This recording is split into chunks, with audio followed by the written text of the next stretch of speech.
He's Bridgerton's heartthrob, those eyes, that charm, that slow-burning stare everyone talks about. But in real life, Jonathan Bailey is living a truth the industry doesn't want to see. He's kissing women on screen while quietly losing roles because he's gay. No headlines, no drama, just quiet strength and a story bigger than any Netflix romance ever written. So how did a quiet boy from the English countryside become a gay icon while playing the most desirable straight man on television? Let's go back to the very beginning, before the cravats, before the steamy Netflix moments, before the world collectively swooned over a certain Viscount Bridgerton. We're talking about a little boy from a quiet village in Oxfordshire named Jonathan Bailey. No, not one of those born into Hollywood stories. His dad worked in aviation. His mom was an audiologist. Showbiz wasn't exactly in the family blueprint. But somehow at just 5 years old, Jonathan saw a stage production of Oliver, and something inside him lit up. Not just the usual, I want to be on stage sparkle. No, he came home from that theater like a kid possessed. If most kids leave a musical humming the tunes, Jonathan left thinking, I need to be up there. That's where I belong. And honestly, he wasn't wrong. By age 7, he landed his first professional role in A Christmas Carol with the Royal Shakespeare Company. Yeah, let that sink in. While most kids are still learning how to read aloud without getting embarrassed, Jonathan was out here doing Dickens in front of paying audiences.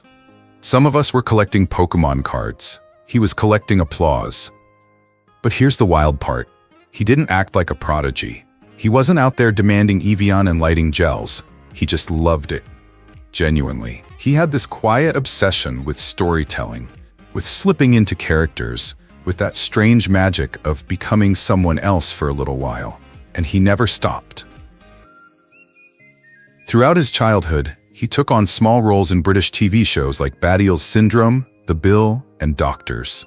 You probably saw him at some point and didn't even realize it because he wasn't the flashy kid. He was the one doing the work, scene after scene, getting better with every project. And somehow, through all that, he still went to school. Still did his homework, still managed to be a regular kid, except, one with a Shakespeare credit on his acting reel by age 8. No big deal. His home life helped keep things grounded. He was the youngest of 4, with 3 older sisters. And if you've ever had older sisters, you already know they don't let you get cocky. You could be on national TV and still get roasted at the dinner table for mispronouncing quiche. That kind of sibling dynamic builds humility real fast. And then there's the emotional side of things. Jonathan wasn't the loudest kid in the room. He wasn't trying to be everyone's favorite, but people noticed him anyway because he felt things deeply. Even as a child, he had this rich emotional world, and acting gave him a space to explore that without apology, which, let's be honest, is rare, especially for boys. Society isn't exactly handing out gold stars to sensitive kids. But theater said, feel everything, show us more. And Jonathan listened. Now, to be clear, he wasn't publicly out at the time, but privately, he knew. And that self-awareness, even if it was unspoken, shaped how he moved through the world. He said in interviews that growing up, there weren't many visible queer role models. So he became his own compass, carefully navigating auditions, scripts, casting rooms, carrying his truth quietly but firmly. Like a secret you don't hide out of shame, but because you're waiting for the right moment to share it. And maybe that's what made his performances so compelling. He wasn't acting to escape, he was acting to reveal. Even in those early roles, there was depth, nuance, a kind of emotional honesty that you can't fake. Casting directors started to take note, not in the overnight sensation way, but in that, who is this kid and why do I keep remembering his face kind of way. He wasn't chasing celebrity. He was becoming the kind of actor who makes celebrity irrelevant. Now, let's pause for a second. Can you imagine being 12 years old and more emotionally fluent than half the adults you know? Jonathan could take a scene and inject it with softness, sadness, tension, wit, and never once make it look like he was trying. That kind of natural storytelling, it's gold. And it doesn't come from ambition, it comes from love. He loved it. All of it. The rehearsals, the nerves, the table reads, the weird stage makeup. He loved the process more than the praise. And honestly, that might be the secret to why he's still here, still thriving, all these years later. Because while others were sprinting toward fame, Jonathan was slow cooking a career with real substance. So no, he wasn't discovered on some random talent show. He didn't go viral with a dance video. He just kept showing up, day after day, scene after scene, role after role. And that's the thing about quiet consistency. It sneaks up on people. One day, you're the sweet kid from Oxfordshire. The next, you're the heartthrob of an international Netflix series. But we'll get to that. First, let's talk about the moment Jonathan Bailey walked onto a stage in London's West End and left every single person in the audience breathless. The lights dimmed, the orchestra swelled, and out walked Jonathan Bailey, dressed sharp, eyes wide, jaw tight, ready to sing one of the most chaotic songs in all of musical theater history. And let me tell you, not a single person in that London audience was ready for what was about to happen. This wasn't the same soft-spoken boy from Oxfordshire anymore. This was Jamie. Neurotic, hilarious, spiraling. In Stephen Sondheim's gender-flipped revival of Company, Jonathan played the anxious groom-to-be delivering the high-speed panic attack known as Getting Married Today. And no joke, it's not even a song. It's a full-on cardiovascular event, like if a heart murmur had a beat. You have to be part opera singer, part auctioneer, part Olympic sprinter to even survive it. But Jonathan, he didn't just survive, he torched it, night after night. No stumbles, no gasps, no sweat. Well, maybe some. Just this sharp, flawless delivery that made everyone in the room forget how to breathe. Critics lost their minds. One called it exhilaratingly unhinged, which, if you're familiar with Sondheim, is actually a compliment. Another said he stole the show. Audience members started whispering his name during intermission like they'd just witnessed a crime scene. In a good way. But here's what most people didn't know. This wasn't just about hitting notes and making people laugh. For Jonathan, this role was personal. Because Jamie wasn't just funny. Jamie was gay. Openly, joyfully, chaotically gay. And for the first time in Jonathan's career, he got to play a character that matched his own truth. Not coded, not closeted. Just there. Center stage, full volume, no disclaimers. You have to understand, up until that point, Jonathan had been careful. Like many queer actors, he'd been told explicitly that coming out would cost him. He's spoken about agents and casting directors who warned him not to be too open, that being gay could ruin his chances at leading man roles, as if honesty was somehow disqualifying, as if straightness was the default setting for desirability. But here, in Company, something shifted. He wasn't hiding. He wasn't minimizing. He was singing about his wedding day panic in a room full of strangers, and they loved him for it. Every laugh he got, every standing ovation, every person dabbing their eyes at the final curtain, it was all proof that truth plays better than fear. And then came the award. The Laurence Olivier Award, arguably the biggest honor in British theater, was placed in his hands in 2019. Best Supporting Actor in a Musical. That's not just a pat on the back. That's the industry saying, we see you, we hear you, and you belong here. Imagine how that must have felt. After years of side roles, second guesses, and subtle warnings to stay quiet, suddenly his full, authentic self was being celebrated. Not tolerated, not applauded with caveats, celebrated. It wasn't just a personal victory. It was cultural. It said something bigger about where the industry was heading. That maybe, just maybe, audiences were done pretending that queer characters should stay on the sidelines. That maybe casting directors could stop assuming that gay actors couldn't play straight lovers, or that straight actors should be the default for gay roles. That maybe, finally, truth and talent could share the same spotlight. And Jonathan? He took it all in with that classic low-key charm. No ego, no grandstanding. Just this quiet, steady joy. Like someone who'd been building toward this moment piece by piece, and now, the puzzle clicked. He said in interviews that Company changed him, gave him the confidence to stop segmenting his identity, to stop treating his personal truth like a PR liability, and to start taking up space, as a gay man, as a romantic lead, as an actor who could do more than just fit in. And let's not forget, he was hot, like unfairly hot. somehow managing to deliver pitch-perfect comedy while also looking like he just stepped out of a GQ spread. Honestly, it's rude. The rest of us are out here struggling to pick an Instagram filter, and he's out there belting Sondheim in a suit and looking like that. But I digress. Here's what matters. Company was more than a show. It was a turning point. It gave Jonathan Bailey the stage he deserved and the freedom he needed. It proved that queer stories, queer actors, queer joy don't need permission to be central. They already are. Jonathan didn't need to shout it from the rooftops. He just had to show up as himself, with the talent to match, and let the truth do the talking. That's what made him magnetic.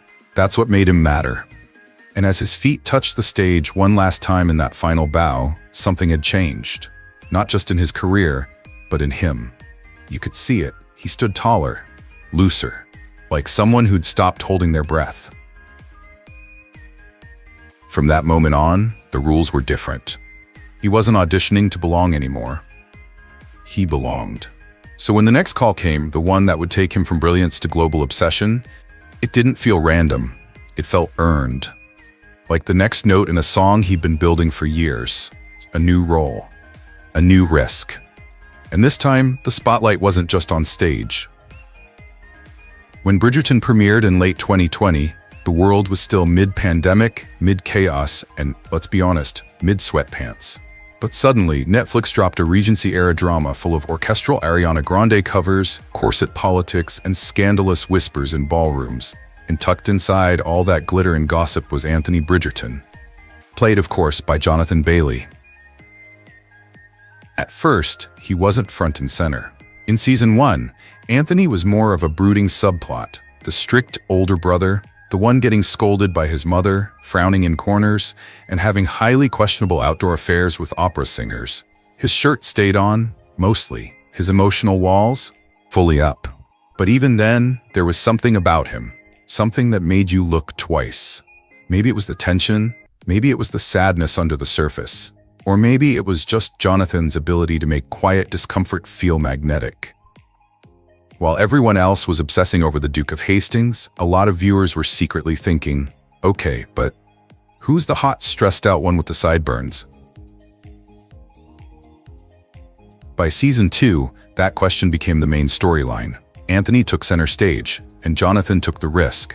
Not just as an actor stepping into the romantic lead, but as a gay man stepping into the straightest, most fan-thirst-inducing role of the year. And he owned it. Let's talk about the eyes for a second. Because somehow, Jonathan Bailey managed to make eye contact feel like foreplay. His character was constantly at war with himself, with his duty, with his feelings. And that emotional chaos? He didn't play it big, he played it tight. Shoulders stiff, breath shallow.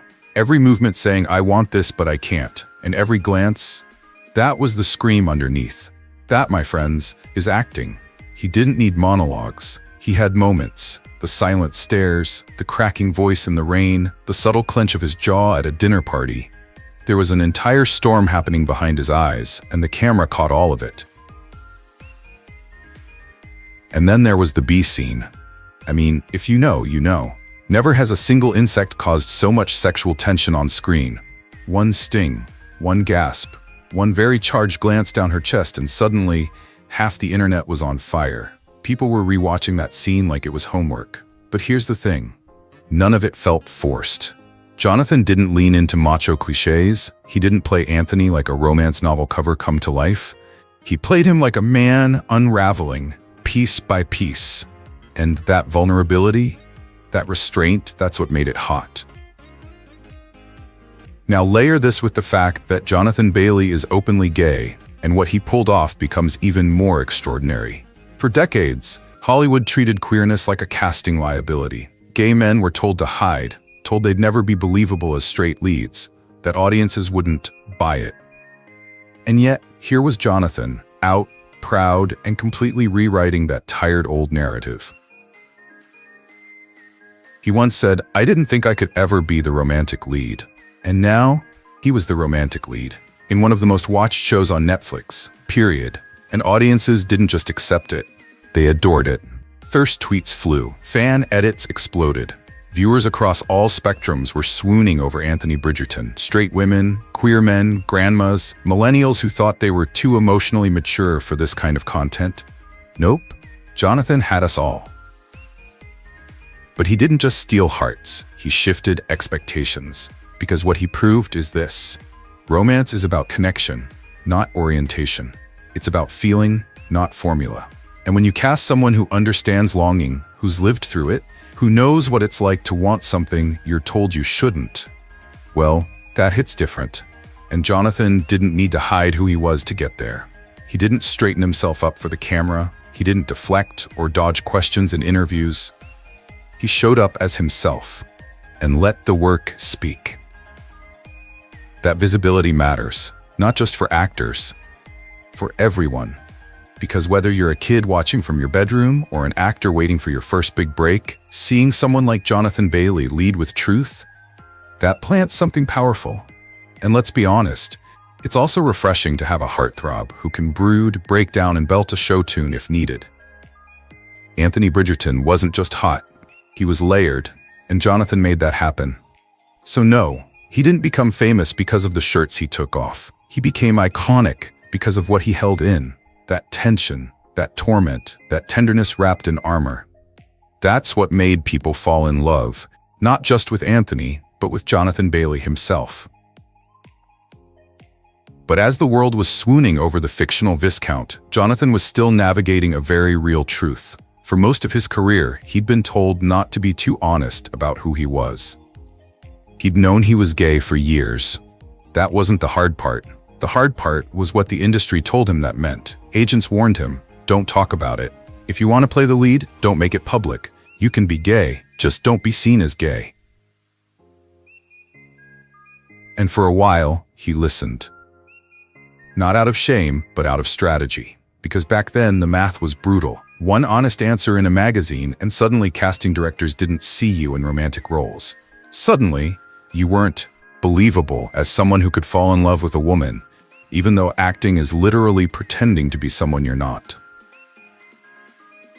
Have you ever been told to hold back, just to fit someone else's idea of what you're supposed to be?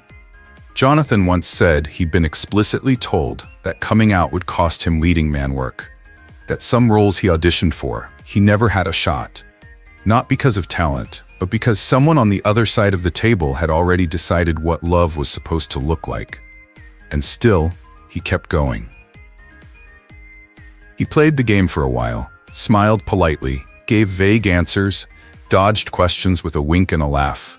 But deep down, he knew that every half-truth took something out of him. And after years of shrinking, of hesitating, of sitting through casting sessions knowing the room didn't see all of him, he hit a limit. It wasn't dramatic. It wasn't defiant. It was simply time. He came out publicly, not with a red carpet statement or headline-grabbing confession, but in a quiet moment of clarity. He told the truth because he was tired of filtering. He was tired of being asked to edit himself just to be considered romantic enough. And ironically, the moment he stopped hiding, his career took off. When he won the Olivier Award in 2019, he was already out. When he took on Bridgerton, he was out. And yet, he was still cast as a smoldering straight romantic lead, and not just accepted, but worshipped for it. Isn't it wild that honesty was the risk, and also the thing that finally unlocked everything? That didn't go unnoticed. Because for decades we've watched straight actors win awards for playing gay roles, and yet actual gay actors were told they couldn't even pretend to be straight. That double standard? Jonathan saw right through it, and instead of raging, he responded with truth. In interview after interview, he spoke calmly but clearly. Being out is political, he said. Not performative, not aggressive, just political. Because in a world where so many people still feel unsafe being seen, visibility itself becomes an act of resistance. Do you remember the first time you saw someone like you and suddenly felt less alone? But he didn't weaponize his identity. He didn't make it a brand. He let it live in the open, and then he went back to work. What made him powerful wasn't just what he said, it was how he said it. No soapbox, no self-congratulation, just honesty, thoughtfulness. A kind of emotional intelligence that said, you don't have to scream to be heard, you just have to mean it. And people heard him. Young actors started referencing him. Journalists wrote about how refreshing it was to see a queer man speak so plainly and still book the gig. Fans, especially queer ones, saw something in him that went beyond good looks and period drama charm. They saw someone walking into rooms they were once locked out of and leaving the door open behind him. Have we ever needed that kind of visibility more than right now? He never claimed to be a trailblazer, but let's be real, he blazed one anyway. And through it all, he never stopped smiling. Never stopped joking about the absurdity of it all. In one moment, he'd be talking about systemic barriers in casting. In the next, laughing about how many cravats he had to wear on set. That's the balance. That's what makes him not just important, but likable. He's not trying to be perfect, he's just trying to be whole. And maybe that's why so many people trust him, not just as a performer, but as a person. Because when Jonathan Bailey speaks, you don't hear spin. You hear someone who's been there. Who knows what it's like to walk into a room wondering if being yourself might cost you everything, and still walk in anyway. And every time he does, he makes it a little easier for someone else to follow. But once you've opened the door for others, what do you do next? Do you walk through quietly, or do you kick it wide open and bring a whole damn spotlight with you? And here's where things could have gone. Predictable. He could have coasted. Could have stayed in the Bridgerton lane, lace collars, perfect jawlines, steamy stares, and just played it safe. Hollywood would have eaten that up. He could have taken the shirtless blockbuster route. You know the one. But Jonathan Bailey? He took a detour. And honestly, it's what separates the stars from the storytellers. Because next came Fellow Travelers, and if you haven't seen it yet, pause this video and come back later. Seriously, this wasn't just a gay romance. It was a political punch to the gut disguised as a love story, set in the paranoia-drenched 1950s, where being queer wasn't just taboo, it was a threat to national security. And Jonathan said yes to playing Tim Laughlin, a young man navigating love, faith, and fear at a time when loving the wrong person could cost you your career, your freedom, or worse. This wasn't a glossed-over version of gay history. There were no rainbow filters here. This was intimate, complicated, unapologetic, and maybe that's what made it so magnetic. Because let's be real, how often do we see male intimacy portrayed without the camera flinching, without the story rushing to reassure straight audiences that it's not too much? Jonathan didn't flinch, not once. He leaned in, with every kiss, every silence, every fight, and the result? Pure electricity. He and Matt Bomer didn't just have chemistry, they lit the screen on fire with scenes that felt personal, political, and painfully real. The kind of scenes that make you sit still for a moment after the credits roll and ask yourself, have I ever had to hide the best parts of myself just to survive? And while we're here, can we talk about how brave that choice was? Because let's not pretend the industry has completely evolved. There are still agents whispering, don't go too gay. Still producers asking, will this make him less bankable? Jonathan said, let them ask. I'm busy telling stories that matter. And then, just when you think he's going to settle into prestige TV forever, boom. Wicked, a complete 180, and yet, somehow the perfect follow-up. Now, if you've ever belted out Defying Gravity in the shower, don't lie, we all have. You know how iconic this story is. And now it's heading to the big screen with Ariana Grande, Cynthia Erivo, and yes, Jonathan Bailey as Fiyero. Here's what makes this move brilliant. It's not a queer role. It's not a political one. It's just a role. A charming, romantic, leading man in a Hollywood musical. And no one blinked. No one questioned whether he could pull it off. That in itself is progress. Because the goal was never to limit openly gay actors to gay roles. The goal is for them to play everything. The prince, the soldier, the hero, the heartbreaker. And with Wicked, Jonathan steps fully into that space. No compromise, no disguise, just talent and presence. And don't get it twisted, this wasn't just about career growth, it was about cultural impact. Because let's be real, the Wicked fandom is one of the most passionate, dramatic, and yes, delightfully queer communities out there. Jonathan knew exactly what he was stepping into, and he didn't shy away. He twirled right into it with a grin. What does that tell us? It tells us that queer actors don't have to shrink themselves to fit old molds, that vulnerability can coexist with swagger, that you can hold your truth and still command the mainstream, maybe even more because of it.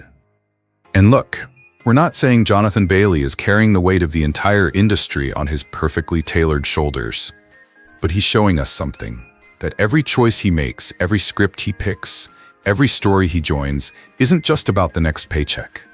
It's about progress, representation, and showing up without apology. If you thought Bridgerton was the peak, let's press pause right there. That was just the teaser. The curtain hadn't even risen on what Jonathan Bailey was really about to do. Because the deeper you follow his career, the more you realize he's not just coasting on charm or chasing fame. He's out here shifting the culture, gently, persistently, and with more purpose than noise. Let's paint a picture, not of red carpets or award speeches, but of a quiet moment, someone alone in their room, watching fellow travelers late at night. They're not looking for representation, they're looking for a mirror.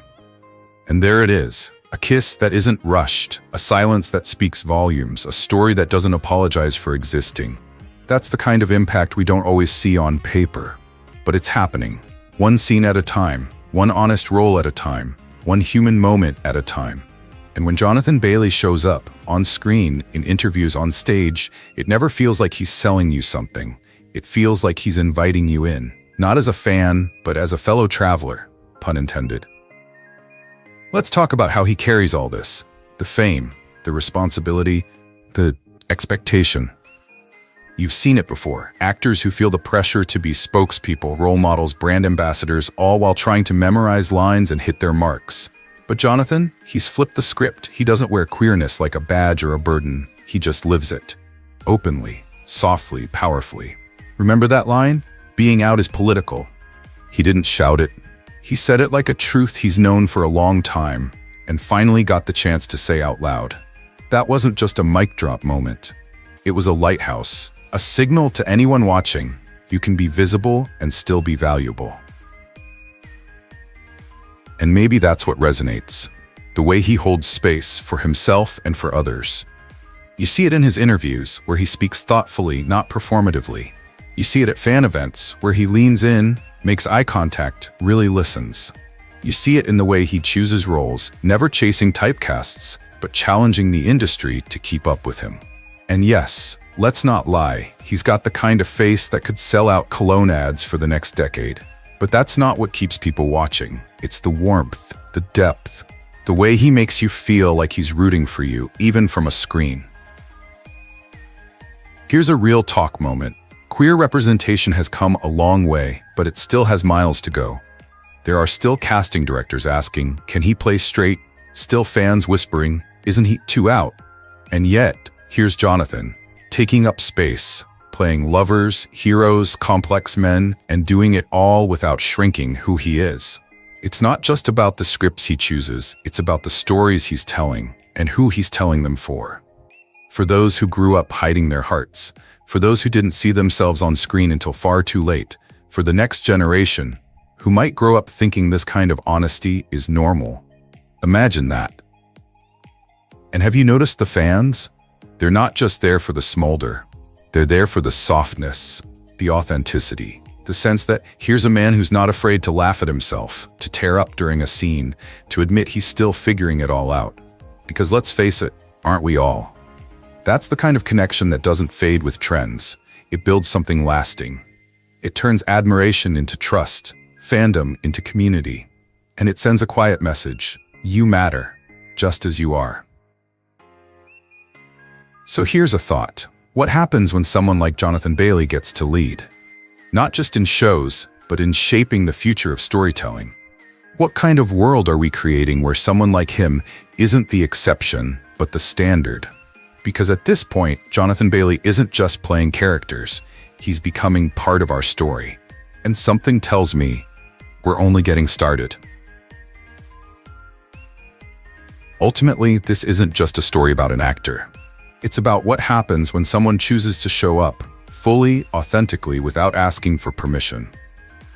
Jonathan Bailey didn't wait for the industry to change. He became part of what was changing it. He didn't shout, he didn't beg for attention, he just kept showing up, quirky, brilliant, unapologetic. And in doing so, he made room for the rest of us to breathe a little easier. So if you're wondering where you fit in, maybe the answer isn't to fit in at all. Maybe it's to stand out, like he did. Thanks for watching.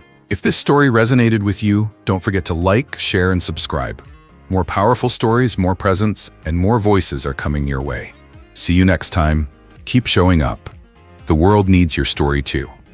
What do Dracula, Zeus, and Disney's greatest playboy have in common? They were all played, flawlessly, by one man. A man who's openly gay, sings soul-stirring love songs, once dated a supermodel, and never needed a press conference to live his truth.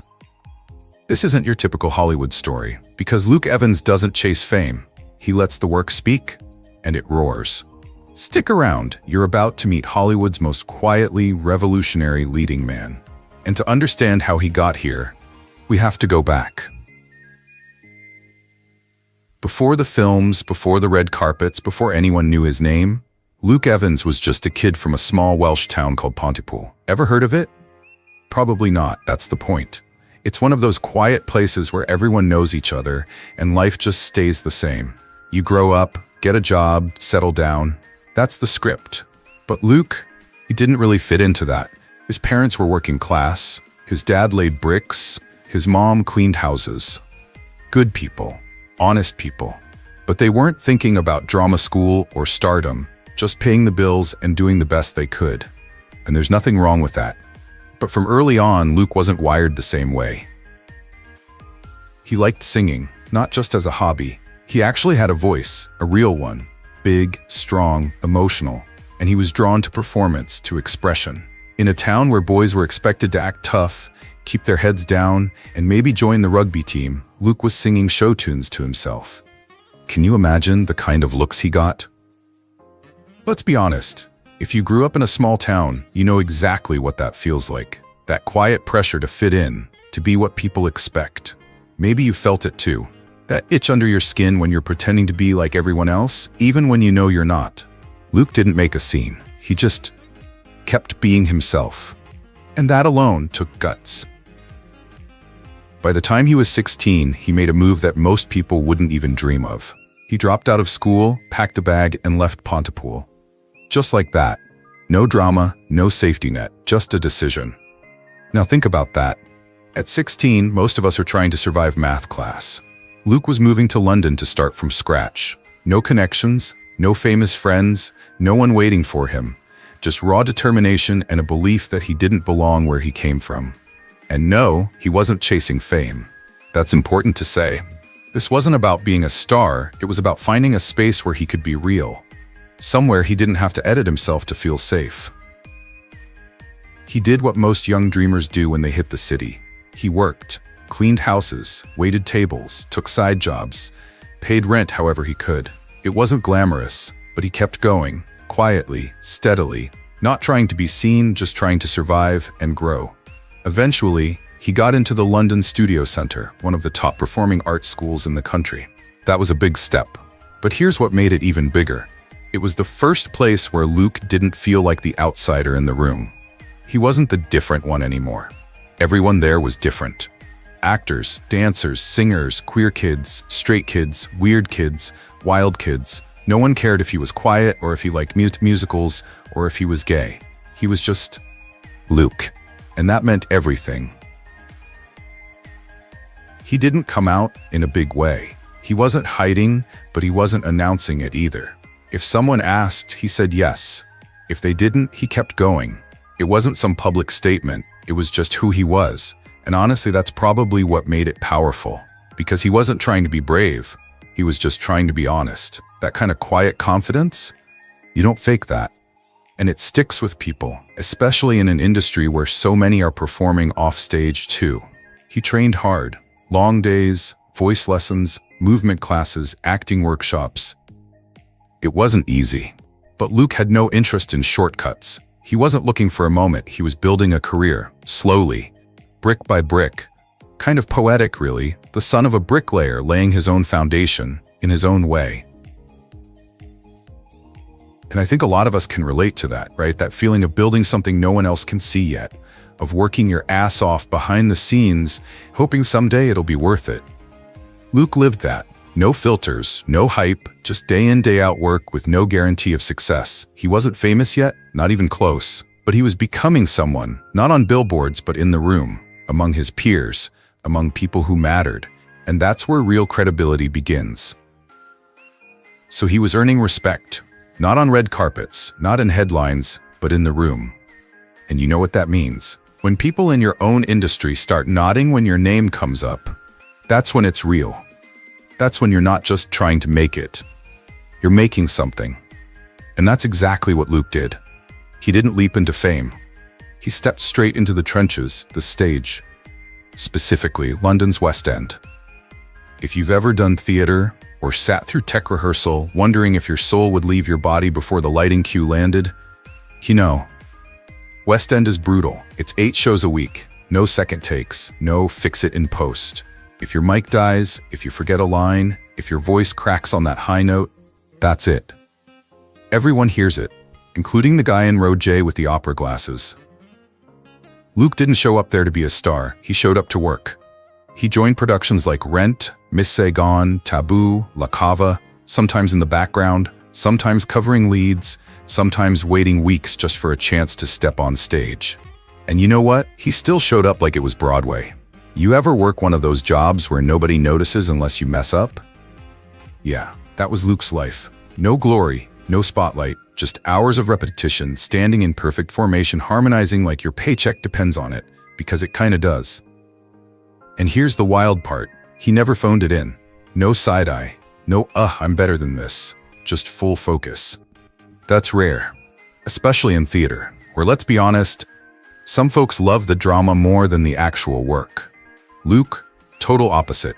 No diva energy, just discipline. He'd be doing a matinee show at 2 p.m., head to a quiet corner for a sandwich and tea, then warm up all over again by 6. He treated the routine like ritual, not because someone was watching, but because that's how he stayed sharp. That's how he respected the craft. And yeah, he was openly gay the whole time, but he didn't make a brand out of it. He wasn't wearing a rainbow flag on his costume or doing interviews about identity politics. If someone asked, he answered. If they didn't, he kept it moving. He wasn't trying to prove anything, just trying to be real. And in a world where most actors are still taught to hide it, that quiet honesty hit differently. Theater's weird, though, in the best way. Backstage, you've got the loud kid who can belt a high C and quote wicked backwards, the shy dancer who disappears the second the curtain falls, the stage manager who's secretly running the universe, and in the middle of all that, Luke fit right in. Not because he tried to, because he didn't have to. That's what West End gave him, space to belong without explanation. He wasn't the gay actor. He was just the guy who nailed his blocking, hit his harmonies, and never missed a cue. And if you've ever worked in a team, whether it's a stage, a kitchen, or an office with flickering lights and passive-aggressive post-its, you know the real MVPs are the ones who do their job without making it about them. That was Luke. He didn't become a household name, but inside those rehearsal halls, his name meant something. Reliable, grounded, no nonsense. That's gold in this business. Because when the time comes, when the bigger opportunities knock, people remember who was ready before the spotlight showed up. But let's not pretend it was all smooth. You think singing the same songs night after night is easy? Try hitting emotional peaks on command, even when you've had a bad day. Or worse, no sleep, no air conditioning, and a costume that sticks to your spine. That's theater life, and it messes with you if you're not built for it. Luke handled it like a pro. He didn't whine. He didn't melt down backstage because someone missed a light cue. He kept it calm, took care of his body, showed up for his cast, did the job, night after night. And while the audience clapped for the leads, the real applause came from the people backstage. The ones who knew who held the show together when someone was out sick, when something went wrong, when the energy dipped. Luke was that guy, the one who steadied the room. He was building something more valuable than buzz. He was building trust, quietly, patiently. And that's what separates someone who gets one big break from someone who builds a lasting career. That trust he built backstage, it didn't vanish when the curtain fell. In fact, it was just getting started. Because when someone shows up consistently, no drama, no ego, just results, the industry takes notice. And slowly but surely, bigger rooms started to open. One of those rooms? Hollywood. It didn't happen overnight. It never does. But after years of grinding in theater, earning quiet respect backstage, Luke got a phone call, the kind that changes your calendar and your life. "You're in," they said. And just like that, he landed a role in Clash of the Titans, 2010. No, he wasn't the lead, but he didn't need to be. Standing among giants like Liam Neeson and Ralph Fiennes, Luke played Apollo, the god of light, and somehow, his glow still stood out. His scenes weren't long, but his presence lasted. It was the kind of screen time that makes producers say, "Get me more of that guy." And then came Immortals. If Clash was a whisper, Immortals was a roar. Luke as Zeus, young, ripped, magnetic, didn't just turn heads, he stole focus. You know how some actors wear armor and look like they're playing dress-up? Not Luke. He wore it like he was born in it. Critics called him the breakout surprise of the film. Not because he shouted the loudest, but because you believed him. In a movie full of gods, he felt the most human. Next came The Raven, 2012, a moody thriller with John Cusack. Luke took a darker turn, layered, intense, shadowy, the kind of role that let him prove he wasn't just built for fantasy or action. He could do nuance, stillness, suspense, and people started paying attention. This guy wasn't a fluke, he was a force. But the real shift? That came with the Hobbit trilogy. As Bard the Bowman, Luke finally got a role with teeth. This wasn't a supporting god or a sidekick warrior. This was a man, a father, a leader, stuck in a moral war between duty and survival. Surrounded by dwarves, dragons, and magic, Luke brought something surprisingly rare to fantasy: truth. His eyes told a story even when his mouth didn't move. And in a franchise already bursting with big names and bigger effects, Bard still stood tall. That's when fans fell hard. Not just for the face or the voice or the bow, but for the soul. You believed in Bard, and for a moment, maybe you forgot you were watching fantasy at all. Now here's where it gets interesting. While he was climbing, the press started sniffing. Not because he was scandalous, but because he was real. And when they pulled up a little interview from 2002, jaws dropped. Luke Evans, back when he was still doing theater, had casually mentioned being gay. No speech, no PR team, just a fact. And Hollywood? Oh, Hollywood didn't know what to do with that. Because by 2013, Luke was being hailed as the next big action hero. He had the look, the voice, the intensity, the mystery. And now, this? An openly gay man fronting billion-dollar franchises? The system started glitching. Magazine editors had meetings, studio execs whispered behind doors. Do we lean into this? Do we ignore it? What if it ruins the fantasy? But Luke, he didn't blink. He didn't tweet a manifesto. He didn't sit down for a teary tell-all. He just kept acting. He let the work speak. And the work, it screamed. And you, watching from your couch or the theater, probably didn't even notice. Because you were too busy watching Bard stare down a dragon with nothing but a bow and a father's fury. Too busy feeling for a man who didn't ask to be a hero. He just became one. That's the trick Luke pulled off. He didn't make his sexuality the story. But he didn't hide it either. He didn't try to be the gay action star. He just asked for the scene. And then delivered. Over and over. And Hollywood? They were forced to adapt. Because at the end of the day, when someone walks onto set, nails the role, and makes audiences believe, does it really matter who they go home to? Yeah. We didn't think so either. Because what came next, that was the real test. Luke had made it through the castle gates. Now it was time to see if he could actually wear the crown. And let's be honest, Hollywood doesn't just hand out those crowns. You've got to earn them. Scene by scene. Hit by hit. But here's what's wild. Luke didn't just pass. He charged forward like a man who had nothing to lose and everything to prove. One moment he was wielding a bow in The Hobbit, the next he was literally Dracula. Dracula Untold 2014 wasn't just a moody reboot. It was Universal's way of saying, let's see if this guy can carry an entire blockbuster on his own. And did he? Oh, you bet he did. Sword in hand, sorrow in his eyes, Luke made a bloodthirsty monster feel like a tragic romantic hero. You almost wanted to give him a hug before running for your life. Then came Fast and Furious 6, and boom, another curveball. This time, he's not the tortured hero. He's the villain. Cold, calculating, British as hell, and somehow, still magnetic. You know you've got real star power when half the audience starts rooting for the bad guy just because of how cool you look in a leather jacket. And just when you thought he couldn't pivot again, he shows up in Beauty and the Beast 2017 as Gaston. Now pause for a second. Let's really take that in. A gay man playing Disney's most hyper-masculine, woman-obsessed, beefcake narcissist, and absolutely nailing it. I mean, come on. The irony practically writes itself. But Luke didn't play it for camp. He didn't wink at the camera. He played Gaston with total commitment, all charm, swagger, and that deep, honey-smooth baritone that made you go, wait, why do I kinda like this guy? And for the record, he sang, live. No auto-tune, just raw pipes and Broadway-level control. That's not just acting, that's flexing. But let's zoom out for a second. Here's what made all of this so revolutionary. Without ever shouting, look at me, I'm making history. Luke was making history.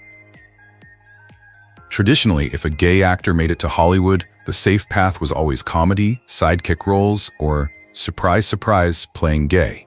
And nothing wrong with that, but the idea of a gay actor playing the guy, the romantic lead, the action hero, the villain women lust after and men want to be, that was still taboo, or at least uncomfortable for casting execs who assumed audiences couldn't believe in the fantasy. And Luke, he shattered that lie with one simple move. He didn't play gay or straight, he just played human. He didn't hide, he didn't downplay, but he didn't sell his sexuality either. He trusted that the work, the acting, the craft, the presence would speak louder than any tabloid headline. And guess what? It did. Loud and clear. Let's be honest. Audiences don't need to be spoon-fed identity politics. What they want is truth, presence. Someone who walks into a scene and makes you feel something.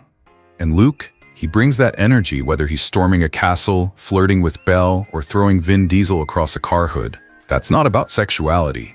That's about talent. And here's something fun to think about.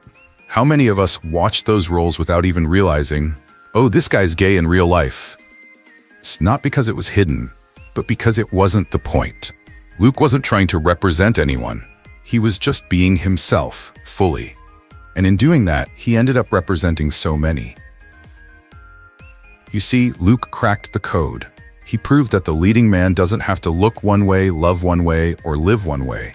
He can be bold, soft, dangerous, tender, and yeah, unapologetically gay. And not once did the audience get up and leave. If anything, they leaned in closer. Because when someone owns the room without begging for approval, when they command the screen, not in spite of who they are, but because of it, that's not just acting, that's art. And Luke Evans, he was just getting started. Because every great leading man has his own love story, right? And Luke's, well, his isn't the kind they write into screenplays. It's not full of paparazzi shots and press junkets. It doesn't scream, it hums, soft, steady, and surprisingly powerful. Let's rewind. Remember John Cortajarena? Spanish model. Bone structure sent from heaven. The kind of man who could sell you a cologne just by walking past. For a while, he and Luke were, well, something. The press tried to define it, label it, box it up with a neat little bow, but Luke never gave them the soundbite they were after. He didn't deny it, he didn't parade it, he just lived it.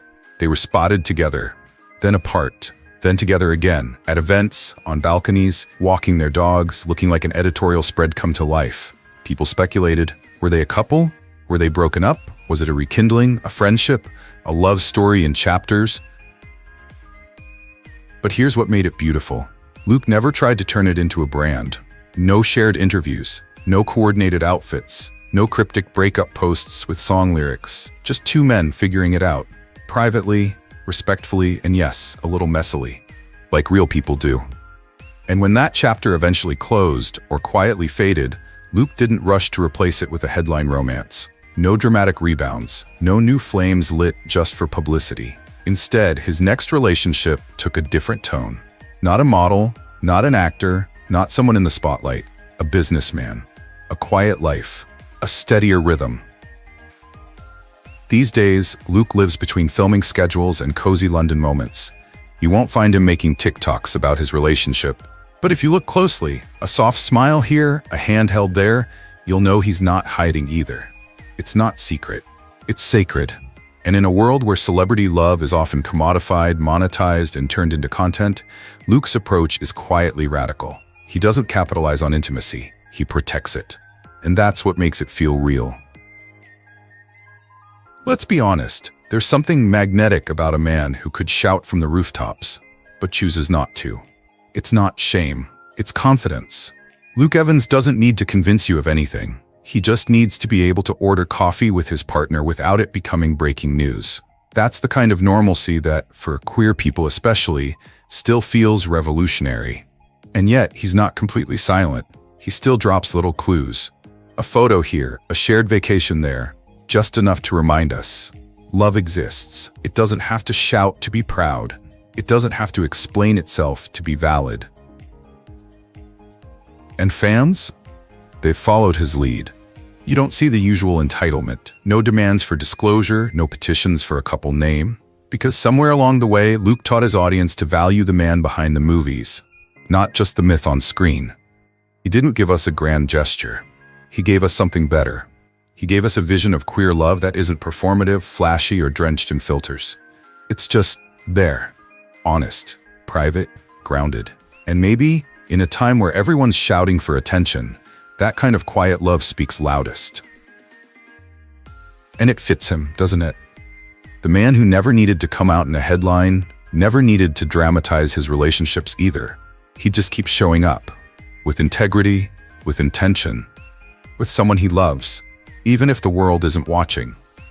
But if you think his heart only beats in private, think again.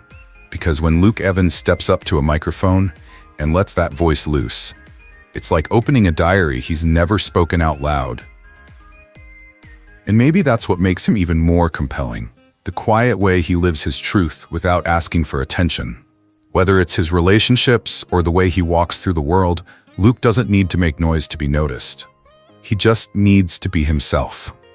And that same quiet honesty, it's what gave birth to one of the most unexpected and deeply emotional chapters of his career. His music. Now, we know what you might be thinking. Luke Evans sings? Yes. And not like, let's auto-tune an actor for a charity single kind of singing. We're talking rich, soul-stirring baritone vocals that wrap around a melody like velvet.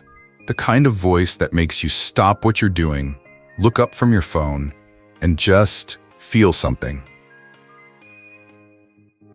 When Luke released his debut album At Last in 2019, it didn't feel like a celebrity side hustle. It felt like a reveal. Like the curtain dropped and you suddenly saw a side of him that had been quietly waiting backstage. The tracklist wasn't about flashy hits or topping charts. It was personal, intimate. Songs that spoke of love, of longing, of heartache, and yeah, of courage too. Not the loud, chest-beating kind. The quiet, vulnerable kind that hits deeper. Picture this. Luke Evans, the guy who once slayed dragons, hunted down vampires, and stood toe-to-toe with Vin Diesel, now standing still behind a microphone, eyes closed, singing "Love is a Battlefield." And somehow, it doesn't sound like 80s drama anymore. It sounds like a confession, a soft rebellion, a ballad from someone who's loved fiercely, lost quietly, and never once changed pronouns just to make people comfortable. That's the thing about his music. It doesn't scream statement, it whispers truth. It doesn't say, "Look at me." It says, "Come sit with me. Let me tell you how it felt." And we need to talk about those choices. If I could turn back time. First time ever I saw your face. These aren't easy songs, they're emotional heavyweights, but when Luke sings them, it's like he's peeling back years of armor and letting the softness in. No performative sadness, no theatrics, just a voice worn in, cracked in the right places, carrying the weight of every almost, every what if, every wish I'd said it sooner. You ever been there? Played a song on repeat, not because it made you feel better, but because it made you feel seen? Yeah, that's the space Luke lives in as a singer. His voice doesn't perform. It remembers.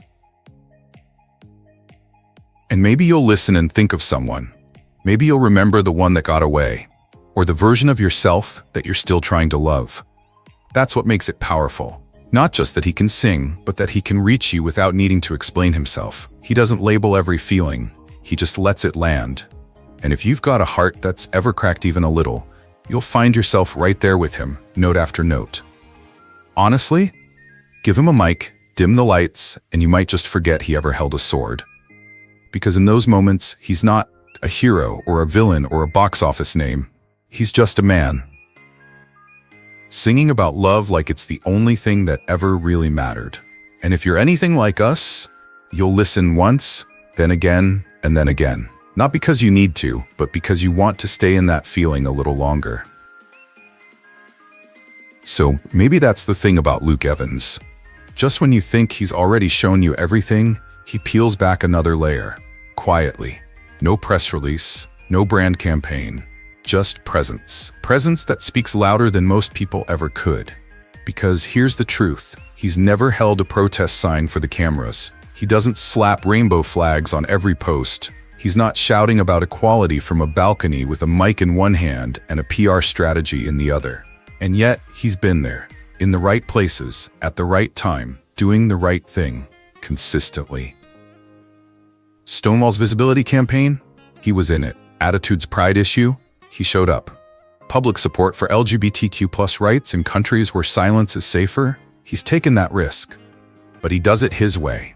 The way that says, this isn't a performance. This is just who I am. And honestly, in a world where activism sometimes gets tangled up in spotlight chasing, that kind of low-key bravery hits different. You remember that quote, right?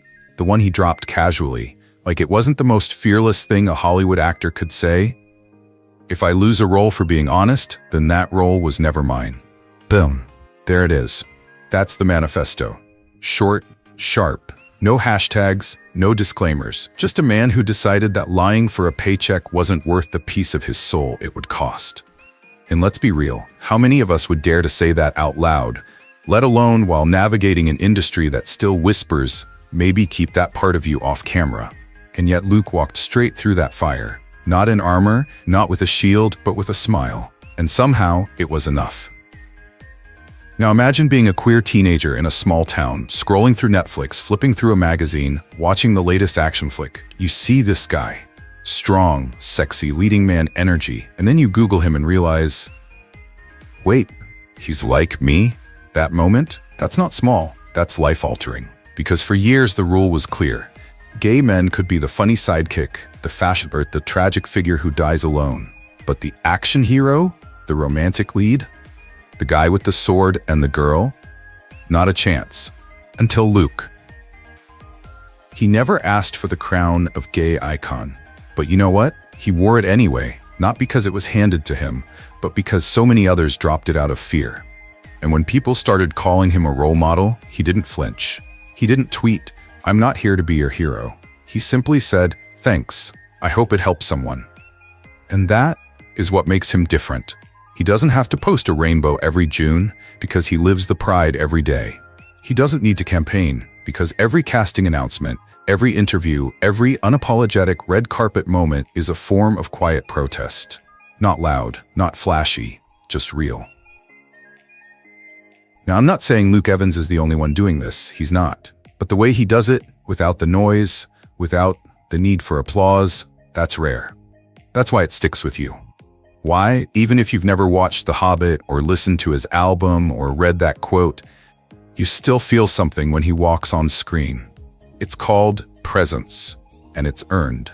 So if you're still wondering how someone can be a loud voice for change without saying much at all, you're looking at him. And if you've ever felt like you had to hide who you were just to survive in your space, Luke's existence is your reminder. You don't. Not forever. Not always. You can live out loud, or soft, or quiet like thunder right before it hits. You just have to live it honestly, because someone's always watching. Someone who might need you to be brave first. Someone who will see themselves in your silence and stand taller because of it. And maybe, just maybe, that's the kind of legacy worth leaving. And look, if you're still trying to figure out what category Luke Evans fits into, good luck. Because he doesn't just blur the lines between strength and softness. He rewrites them all together. One minute, he's gliding across the red carpet in a tux so sharp it could slice ego. The next, he's posting a muddy hiking pic with his dog and a grin that says, "Yeah, I just climbed a mountain. Want a snack?" This is a man who can throw a villain across a castle wall on screen and then turn around, thank every grip and PA on set by name, and quietly hold the door open for the intern on their first day. It's disarming, really. How someone who's played literal gods and mythic warriors can still feel like someone you'd want to grab a coffee with. There's no puffed chest, no performative masculinity, just that grounded energy. The kind that doesn't need to say, "I'm in control," because everyone in the room already feels it. And if you're waiting for the messy headlines, the outbursts, the cryptic subtweets, don't bother. Luke doesn't play that game. No scandals, no feuds, no carefully leaked gossip. His PR strategy? Be a grown man with boundaries. Shocking, I know. But in a culture hooked on spectacle, there's something quietly radical about a celebrity who refuses to self-destruct for our entertainment. He's the classic gentleman, but updated. Imagine old Hollywood charisma crossed with modern emotional literacy. The kind of man who tips his waiter well, texts back with full sentences, and remembers your dog's name. He's strong, but not stoic. Polished, but not plastic. Queer audiences see him and think, finally, a version of masculinity that doesn't erase us. Straight men, many admire him for who he is, not who he dates, which, frankly, is progress. And women? Let's just say the comment sections speak for themselves. There's a reason his presence feels so magnetic, and it's not just the jawline. Though let's be real, that doesn't hurt. It's the balance. The fact that he can be a sex symbol without pandering, that he can be romantic on screen without switching to some hardened stoic template off it, that he can live fully as a gay man without making it a press campaign. And that's where Luke quietly flips the whole industry script. He's not the gay actor who made it. He's an actor who made it. And yes, he's gay. There's a huge difference. One asks for applause, the other earns respect. And somehow, the respect lasts longer. Because we've all seen what happens when celebrities curate their identities for public approval, when they edit their personalities for click-throughs, when they contort themselves just enough to be palatable to the masses. But Luke, he doesn't pivot, he doesn't adapt, he just is. And that quiet consistency over years, over roles, over tabloid cycles, is what makes him magnetic. He's not chasing activism. He's not shouting into microphones about representation. He's just representing in the most honest, everyday way possible, by being present, by showing up, by standing still in who he is and letting the world revolve around that truth instead of the other way around. And if you've ever been made to feel too much, too soft, too different, this part might hit home. Because Luke isn't selling a performance, he's offering a blueprint, a way of being that isn't about adjusting yourself to fit some rigid ideal, but about expanding the definition of what strength even looks like. You know those moments in life where someone walks into a room and doesn't have to say a word, but everyone notices? That's the energy Luke carries. Not because he's trying to dominate, but because he's already whole. There's no overcompensating, no branding exercise, just a man who's figured out how to be both steel and velvet in equal measure. And maybe, just maybe, that's the future of masculinity. Not about being one thing or the other, but about being real, layered, and unafraid to take up space without asking for permission.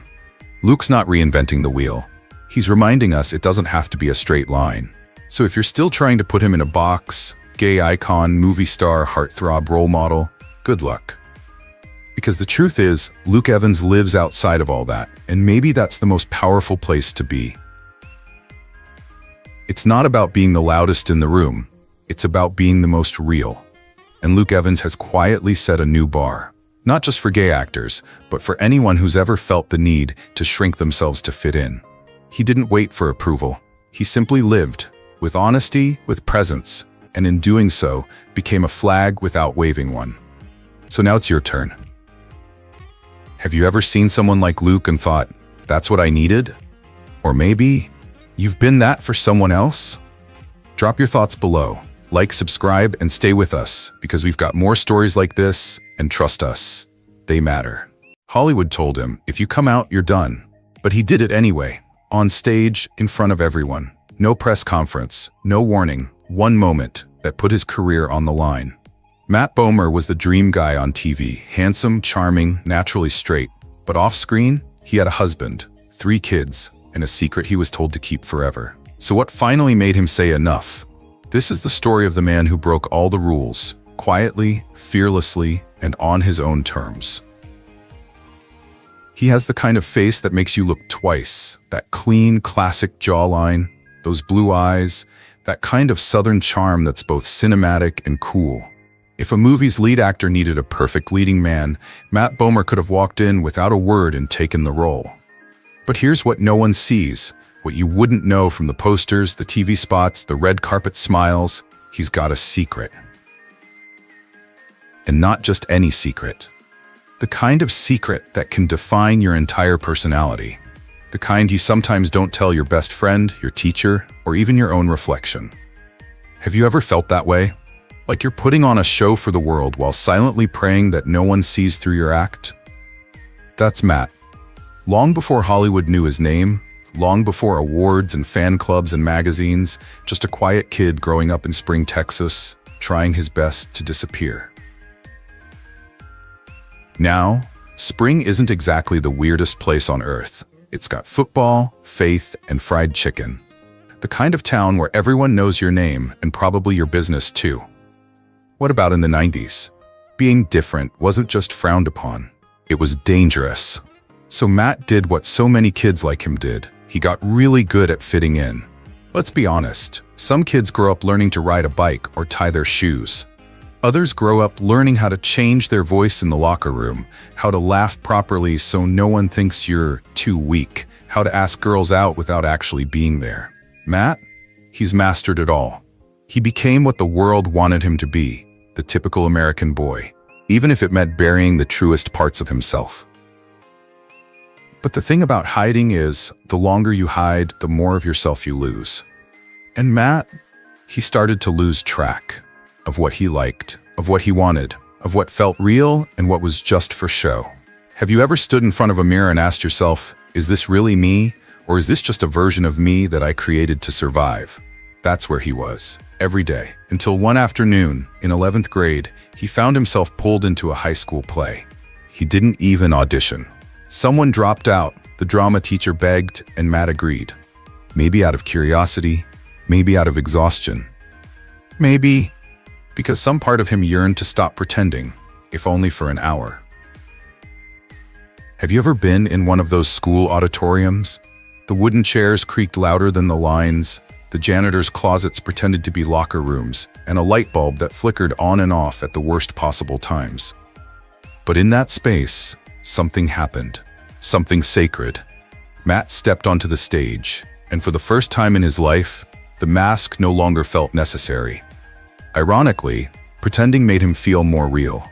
Because for the first time, he was no longer alone in pretending. Everyone was acting. Everyone was pretending to be someone else. And in that shared illusion, Matt found something painfully real. The boy who had never felt safe suddenly felt understood. From then on, the stage wasn't just a place to escape. It was oxygen. And it turned out he was good. Not just good at school plays, very good. Audiences leaned toward him. Teachers pulled him aside. His parents started showing up before performances with cameras rolling and eyes wide. Even the football coach nodded in approval. And in Texas, that was basically a standing ovation. The path was clear. He was going to college, not to business, not to law school, to acting school. And against all odds, he got into Carnegie Mellon, one of the toughest, most prestigious programs in the country. It was a twist you might not have expected. He left Texas for a new city, a new school, one filled with eccentric artists, flashy gays, chain-smoking professors who quoted Chekhov during lunch. And you'd think, this is it. This is where Matt can finally breathe. But no, because even in the liberated lands, fear has a passport. And in the shadow of opportunity, the old whispers still haunt him. If they know, they won't choose you. If you're honest, you'll ruin your chances. If you come out, your career will be over before it even begins. So he kept the truth bottled up, again. He smiled in auditions, he acted brilliantly, he looked like the character, he sounded like the character, he acted the part. But every now and then, alone in a stairwell or backstage after curtain, he'd let the real Matt breathe for just a moment. A quiet inhale of truth before the next line, the next audition, the next version of himself he'd have to play in real life. Because that's the thing about building a dream in secret. It moves forward, even when you're not sure who you are. And as Matt began to step into the world beyond school stages, into studios, cameras, agents, expectations, the line between role and reality only got thinner. And Hollywood? Well, Hollywood was about to meet him. Let's talk about the roles that shaped the legend. Because before the covers of magazines and the fan-made Instagram edits, Matt Bomer was grinding it out, scene by scene, trying to break into an industry that loved his face, but might not have loved his truth. Remember Guiding Light? That's where it started. Daytime television might not sound glamorous, but it's a battlefield. Shoot fast, memorize more, hit your marks, don't blink. Matt played Ben Reed, a character who was smart, intense, emotionally complicated. He didn't just read lines, he gave them texture. That role wasn't a global breakthrough, but it was a spark. He started turning heads in casting rooms. Next came True Calling. Small part, big eyes, even bigger potential. You can watch those early scenes now and see it, that flicker of star power hiding just behind a guest role. Matt wasn't just hot, he had presence. And in Hollywood, that's currency. Then came Chuck. And boom, Bryce Larkin enters the chat. If you know, you know. The spy with the bone structure of a Greek statue. He was the kind of supporting character who made you forget who the main character was. Every scene he walked into felt sharper, funnier, sexier. And just like that, the audience started paying closer attention. But then, White Collar. And let me just say it, this is the one. This is the role that turned Matt Bomer from that hot guy from that show into a leading man. Neil Caffrey wasn't just smooth, he was symphonic. He had the brains, the charm, the mystery. He could sell you a lie and make you feel flattered to believe it. It wasn't just acting, it was alchemy. And here's where it gets fascinating. As Neil was stealing paintings and charming FBI agents on screen, Matt was stealing the hearts of millions off-screen without ever revealing who was holding his own. Women everywhere were naming him their dream man. Magazines couldn't get enough. He was ranked in Sexiest Man Alive lists, and Twitter basically built a shrine. But what no one saw was the emotional math behind the curtain. How many interviews do you fake smile through before it chips away at your joy? How many times do you dodge the "are you dating anyone" question before it starts to feel like a lie you're telling yourself? And let's not forget Traveler. A short-lived show, yes, but Matt's performance as Jay Birchall proved he could carry a series. He brought depth to an otherwise cookie-cutter thriller. That role showed Hollywood he was more than just a pretty face. He was leading man material with a pulse. Then, the surprise turn. Magic Mike. Oh yeah, now we're talking. The suits came off, and suddenly the world saw another side of Matt. The confident, body-forward, unapologetic performer who could keep up with Channing Tatum and still steal the scene. That wasn't just a role. That was a statement. But let me ask you something. Can you imagine walking onto a set like Magic Mike, surrounded by cameras, lights, half-naked co-stars, and still hiding who you are, still making sure no one slips up and posts the wrong caption or tags the wrong person? That was Matt's life. The duality was real. In every scene, every photo shoot, every red carpet moment, he was working twice as hard, once to nail the role, once to protect the truth. And that protection, it came at a cost. So as the fame grew louder, the silence around his real life grew heavier. The audiences cheered louder, but Matt, he was carrying something that applause couldn't fix. Now let's pause here for a second. Because maybe you're watching this thinking, well, actors hide things all the time. Isn't that part of the job? Sure, but let's flip the script. Imagine going to work every day where being honest could cost you your future. Not a bad review, not a tough boss, but your entire career. That's what Matt Bomer was facing. He wasn't lying to deceive. He was lying to survive. And it's easy for some people to say, well, he had it all: looks, roles, fame. But fame is tricky. It's like being in a glass box. Everyone sees you, but no one really sees you. Every magazine cover, it came with a price tag: silence. There's a clip from an old interview, Matt being asked what kind of woman he's attracted to. You can see it in his eyes, that microsecond of hesitation. He smiles, says something charming, deflects. But the truth? He's shape-shifting. You ever done that? Said what people wanted to hear, just to stay safe? And still, he kept rising. Because talent breaks through ceilings, even when the world keeps building walls. Casting directors saw it, audiences felt it. But behind every dazzling performance, there was this silent tension. Every love scene with a woman, choreographed, polished, but not personal. Every interview about his ideal girlfriend, a dance he didn't want to learn. Meanwhile, his real life, his love, his partner, his growing family stayed locked behind closed doors. That tension between visibility and invisibility, it's not just exhausting, it's soul-splitting. So while the world saw Matt Bomer living the dream, only a few knew how much he was sacrificing to keep that dream alive. And now I gotta ask, have you ever loved something so much you were willing to lose a piece of yourself for it? Because that's where Matt was. A rising star in the brightest sky, but burning from the inside out. And that sets the stage for what comes next. That's exactly what happened in 2012.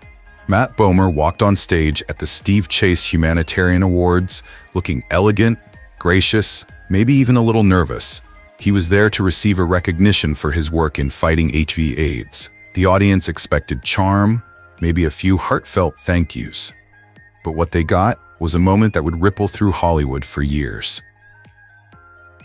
Standing beneath the lights, in front of an industry that had praised his cheekbones but not his truth, Matt looked out and said, "To my beautiful family, my husband Simon, and our 3 kids, thank you for teaching me what unconditional love really means."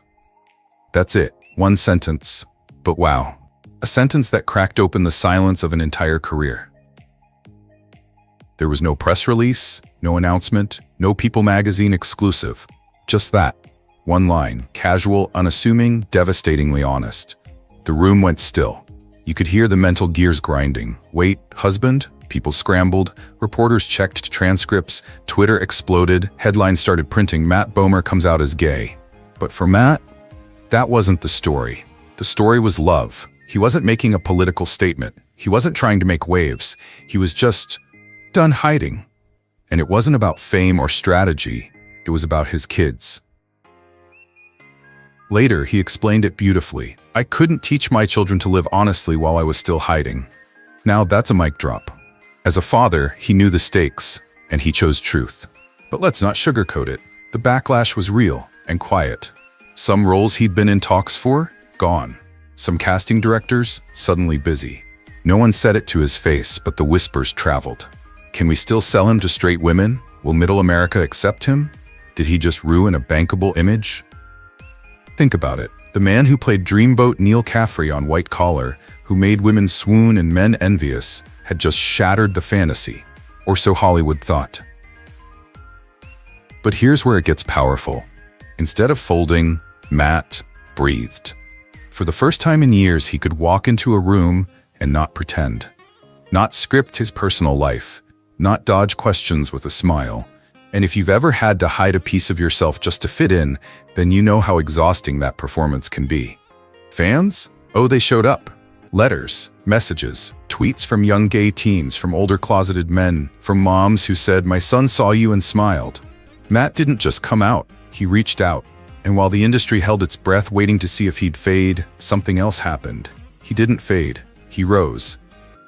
Sure, he wasn't being cast as the next rom-com lead overnight, but he was becoming something far more lasting, a symbol of quiet courage, of elegance and truth. And you want to know the wildest part? Matt never tried to be a hero. He just wanted to be a dad who could look his kids in the eye, and in doing so, he became someone millions looked up to. Because here's the thing about courage, it's contagious. Matt's quiet coming out didn't spark outrage, it sparked reflection.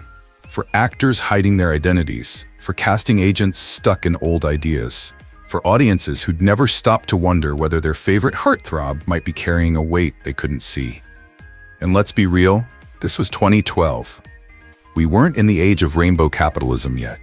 Pride wasn't plastered on soda cans and sneaker ads. An actor coming out as gay could still mean real consequences. Career shifts, stereotypes, silence from people who once called themselves allies. But Matt didn't chase applause. He chased integrity. The kind that lets you wake up in the morning and face your family without pretending. And the irony, once he stepped into the light, his power doubled. Because now he wasn't just playing strong characters. He was one. Every interview he gave after that moment had a different tone. He wasn't dodging, he wasn't playing along. He was speaking like a man who had nothing left to prove, only stories to tell. And the industry, little by little, started to adjust. There were still whispers, still limits, still execs who asked, could we maybe not mention the husband part? But there were also new kinds of roles, deeper ones, riskier ones, ones that allowed him to bring all of himself to the table. And behind the scenes, Matt was showing up in ways that mattered, speaking at LGBTQ+ youth centers, supporting queer writers and directors, quietly writing checks to fund HIV AIDS research. He wasn't waving a flag and shouting, but his presence, it was loud in all the right ways. Let's pause for a second. Can you imagine the kind of inner strength it takes to walk away from a version of yourself that everyone else loves, but you know is fake? To give up the applause just so you can breathe a little easier? Matt did that. And he didn't look back. And maybe that's why his story sticks with people.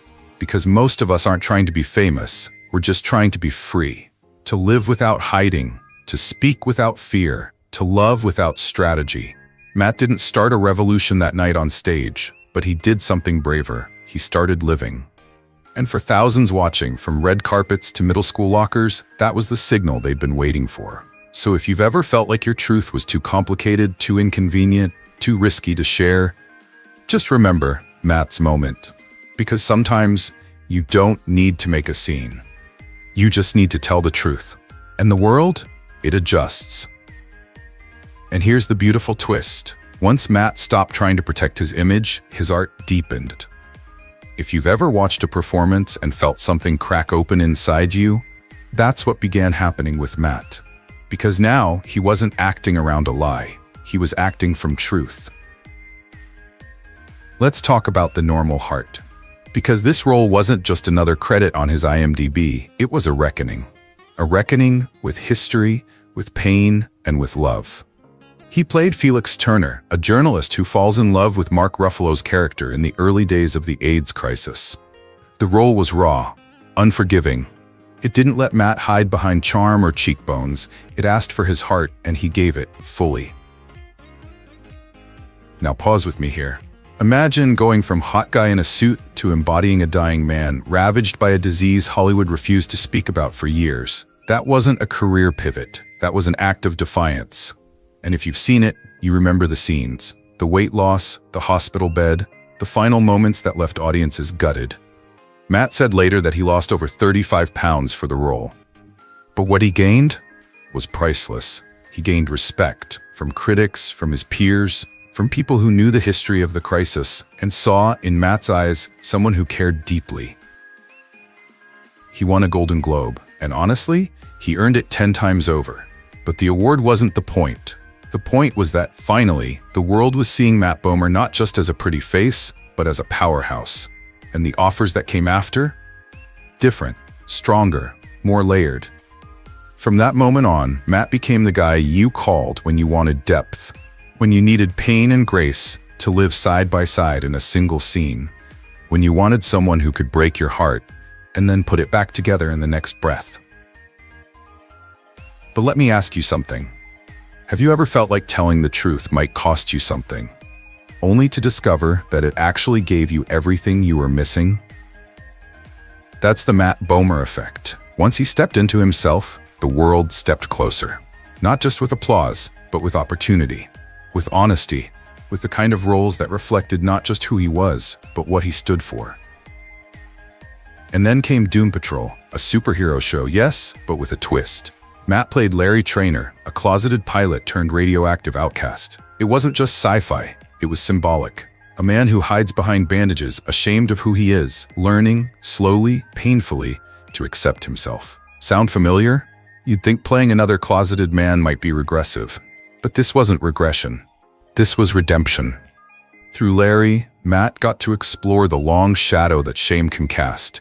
He gave Larry a trembling humanity that was hard to look away from, and viewers noticed. Young fans wrote, "I saw myself in him." Older fans said, "I wish I had a Larry Traynor when I was growing up." And then came Fellow Travelers. If The Normal Heart was a breakthrough and Doom Patrol was therapy, then Fellow Travelers was a full circle moment. Matt didn't just star in it, he produced it, he shaped it, he lived it. Set in the Cold War era, the series followed a decades-long romance between two men living under the suffocating weight of homophobia and secrecy. And Matt, he didn't just act the role of Hawkins Fuller. He poured everything into it. His history, his understanding of pain, of longing, of not being allowed to love freely. This time, the world wasn't just watching. It was listening. Critics hailed the show as a masterpiece. Fans binged it. And Matt stood tall, not just as a performer, but as a storyteller, a creator who wasn't waiting for Hollywood to catch up. He built the stories he wanted to see. And between those prestige projects, he never stopped showing up for the community, quietly advocating, mentoring queer talent, giving keynote speeches that didn't sound rehearsed, but real, always real. And maybe that's what makes Matt Bomer different. He doesn't perform his pride for headlines. He lives it. For his husband, for his kids, for his audience, and for himself. And as you're watching this, maybe you're wondering, what's next? More awards? Probably. More roles? Definitely. But honestly, Matt doesn't need another statue on his shelf. He's already won what matters most. His freedom, his voice, his story. And he's using all three, so that someone out there, still hiding, still hurting, might one day find the courage to say, "I am enough." And mean it. Let's step off the red carpet for a moment, because here's the thing. Matt Bomer is dazzling on screen, no question. But the version of him that matters most doesn't wear tuxedos or win trophies. He wears dad jeans, and he's usually holding a lunchbox. Yep, Matt Bomer is a dad, a full-on "where's your homework? Who ate all the snacks? Why is the dog purple?" kind of dad. And honestly, it might be the role he plays best. He and his husband, Simon Halls, a powerhouse Hollywood publicist, have 3 sons. Not 1, not 2, 3. That's a lot of noise, Nerf bullets, and probably arguments about screen time. It's also a lot of love. Now pause here. You know how some celebrities parade their kids on Instagram like they're designer handbags? Yeah, that's not Matt. He's protective, quiet. Not because he's hiding them, but because he's honoring them. And there's something incredibly beautiful about that, isn't there? Because we live in a world that sometimes demands LGBTQ+ people perform their family life to prove they're just as normal. But Matt, he doesn't perform it, he lives it. When asked once why he finally came out, Matt said, "I couldn't raise 3 kids to be honest and proud of who they are while I was hiding." Boom. That's a parenting masterclass right there. And his marriage? Well, if you're looking for scandal, sorry, wrong guy. Matt and Simon have been together since the early 2000s. Quietly, steadily, through diaper years, school plays, award shows, and more than a few "please don't throw that in the toilet" moments, I'm sure. They married in 2011, before it was even federally legal in the United States. And when Matt accepted his Steve Chase Humanitarian Award in 2012, he casually thanked his husband and kids from the stage. No press release. No dramatic photo shoot, just a simple, powerful truth. Can we just take a second to appreciate how bold that was at the time? In an industry still whispering behind closed doors, Matt took a mic and spoke openly. Not with outrage, not with shame, just with love. And maybe that's the magic. He doesn't scream, He doesn't shock. He just shows up, again and again, at charity galas, at LGBTQ+ youth events, at Pride fundraisers, not as a spokesperson, but as a father, a husband, a human being. And if you're thinking, wait, is this guy even real? You're not alone. Matt Bomer feels like the Hollywood version of a unicorn. Talented, kind, unproblematic, handsome in a way that makes your aunt blush and your uncle suspicious. But beyond the swoon factor, he's proof that you don't have to sacrifice who you are to build a beautiful, lasting life. In fact, it might be the very thing that makes your life worth living. Now let me ask you something. When was the last time you saw a gay couple with kids portrayed like this? Not in fiction, but in reality? Matt and Simon aren't selling a fairy tale. They're living the hard, hilarious, heartwarming truth of building a family in a world that didn't always believe they should. And their parenting? Let's talk about that too. Matt once shared that he reads bedtime stories in different character voices. Yes, even the villain, especially the villain. His kids call him out when he phones it in. They keep him grounded, remind him who he is beneath the spotlight. He coaches, he bakes, he tries to dance on TikTok, and his kids tell him to stop.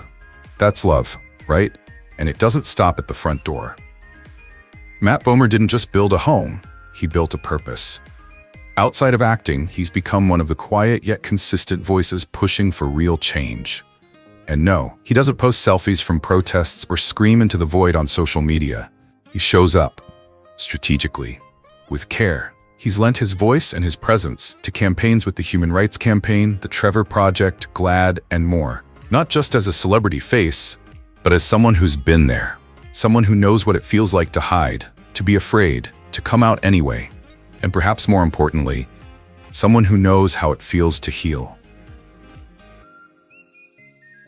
He's also spoken openly about his struggles with depression, something rarely addressed in the pretty boy corners of Hollywood, and certainly not by leading men.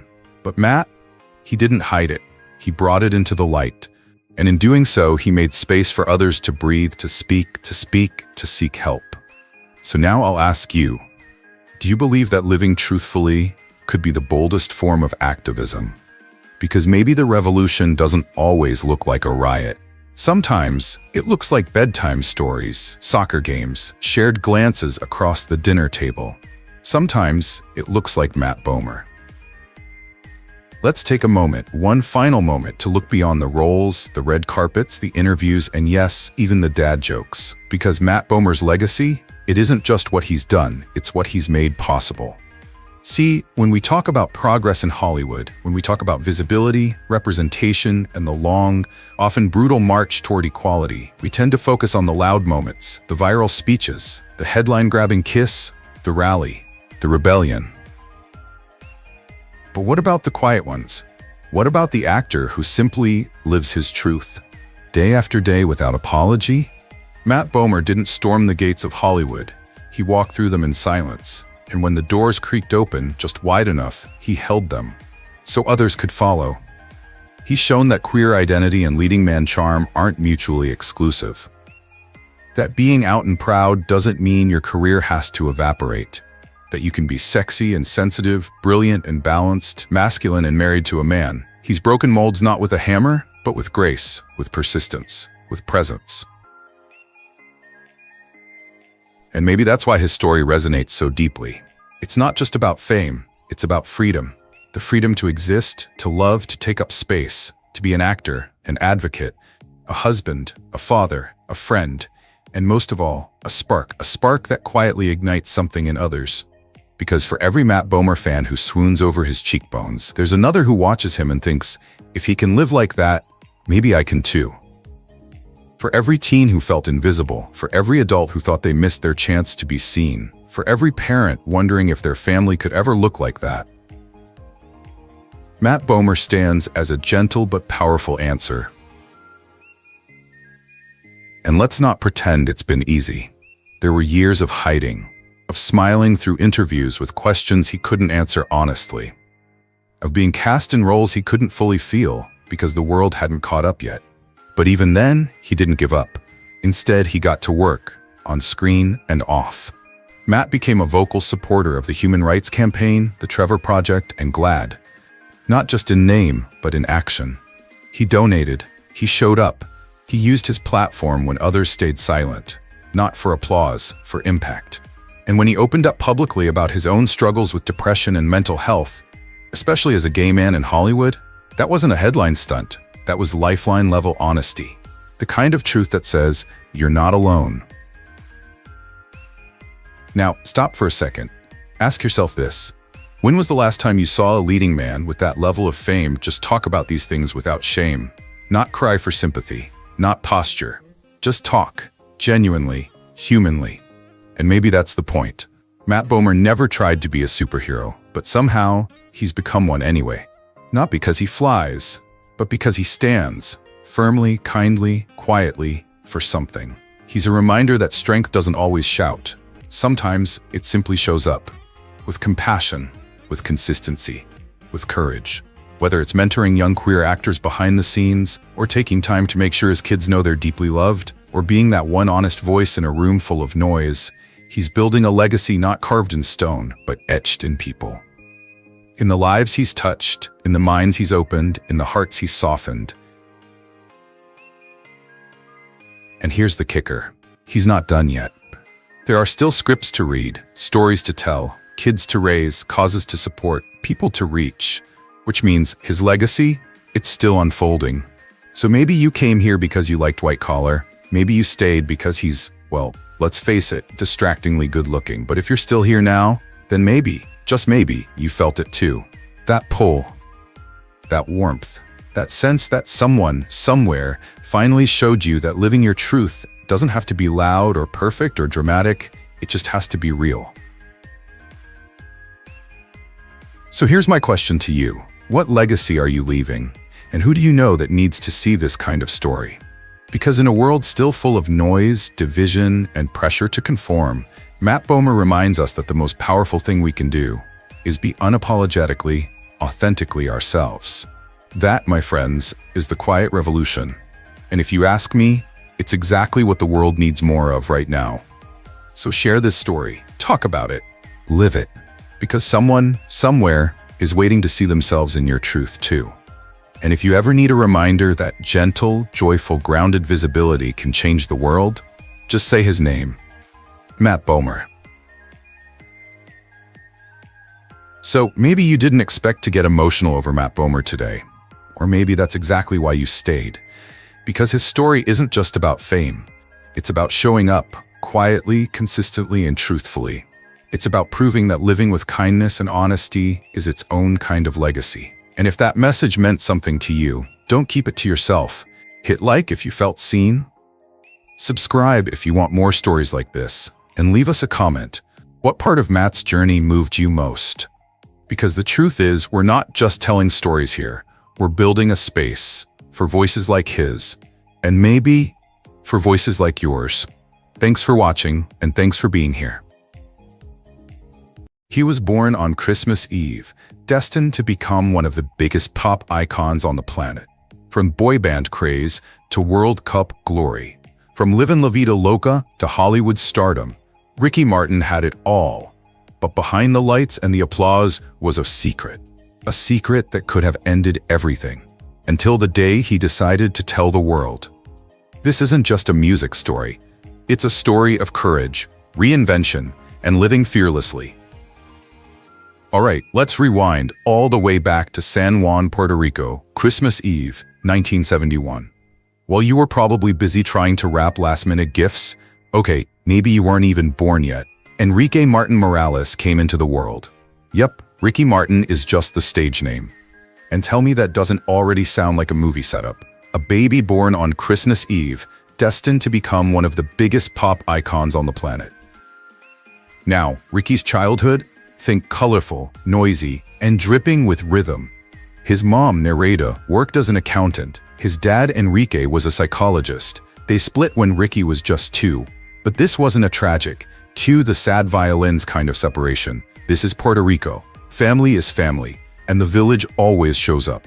Ricky grew up moving between homes, with grandparents, aunts, uncles, and cousins all in the mix. Imagine every Sunday being a family reunion, with more food than you could ever finish. And the soundtrack? Oh, it was non-stop. Salsa blasting in a living room, merengue at parties, boleros for the romantic moments, and yes, even a little rock and roll sneaking in on the radio. Music wasn't just entertainment, it was oxygen, and Ricky, he inhaled every note. By the age of 6, this kid was already stealing the spotlight, literally, appearing in TV commercials. Soda, toothpaste, department stores, you name it. I mean, can you imagine? When I was 6, my biggest gig was being the tree in the school play. Ricky was out here hitting his marks, nailing his lines, and cashing checks. Those early gigs taught him discipline. Stand here, look there, smile now. It was like performer boot camp before he even knew what that was. At school, he wasn't just sitting in the back doodling on his notebook. He joined the choir, jumped into plays, and basically said yes to any chance to be on a stage. And here's the thing, he wasn't that loud, over-the-top look-at-me kid. He was focused. If rehearsal started at 4, Ricky was there at 3:50. If the director gave him a note, he fixed it immediately. That mix of natural charm and let's get to work attitude, that's what makes people remember you. Oh, and here's a curveball. You probably didn't know Ricky was an altar boy. Yep, the same guy who'd one day be shaking stadiums started out holding candles and ringing bells at church. But think about it. The altar is just another stage. You got an audience, a script, costumes. The only thing missing is the encore. Growing up in Puerto Rico, he also learned something priceless: how to connect with people. You don't just speak. You use your hands, your eyes, your whole body. That charisma, it's cultural, and Ricky had it in spades. Whether he was in a classroom, a family party, or a TV set, people noticed him. By the time he was a preteen, Ricky had done more on-camera work than most adults in the business. Dozens of commercials, live performances, school productions, you name it. He wasn't just a cute kid who can sing. He was a mini professional. So when the biggest Latin boy band of the era, Menudo, started holding auditions, Ricky wasn't walking in like, oh, I hope they like me. He was walking in like, I'm ready, let's go. And in 1984, at just 12 years old, he got the call that would change everything. But here's the thing, joining Menudo was like stepping onto a treadmill set at full speed. Fame, travel, screaming fans, and more choreography than any 12-year-old should have to remember. And Ricky, he was about to find out exactly what that kind of life feels like. The day he joined Menudo, life went from 0 to 100, fast. One week he's in San Juan, juggling school and commercials. The next he's standing in a rehearsal room with choreographers barking 5, 6, 7, 8, and cameras already waiting for interviews. And this wasn't just any band. This was Menudo, the biggest Latin boy band on earth at the time. Now let me set the stage for you. Menudo in the mid-80s was huge. Like shut down traffic huge. We're talking about a fan base that stretched from Mexico to Argentina, across the Caribbean, and even into parts of Europe and Asia. Their songs were topping charts, their TV appearances drew massive ratings, and their concerts, complete pandemonium. Think stadiums full of screaming fans, some crying, some fainting, all trying to get as close as possible. For a 12-year-old, this was like being dropped into the center of a hurricane made of flashing cameras and fan signs. Glamorous? Sure, sometimes. But here's the fine print. The schedule could chew you up. Early flights at dawn, back-to-back interviews, quick costume changes, hours of rehearsals, and then, oh yeah, a 2-hour high-energy concert to close the day. Then pack up, because tomorrow it's a new city. Ricky quickly learned that in Menudo, being talented was just the entry fee. What kept you in the game was discipline. You had to know every step of the choreography, every lyric in multiple languages, and be ready to perform perfectly, whether you were in peak shape or battling a cold. And there was no such thing as, I'm too tired today. He also discovered the unspoken skill every global performer needs: adaptability. One night, the crowd was roaring and singing along to every word. The next night, maybe the audience was quieter, more reserved, waiting for you to win them over.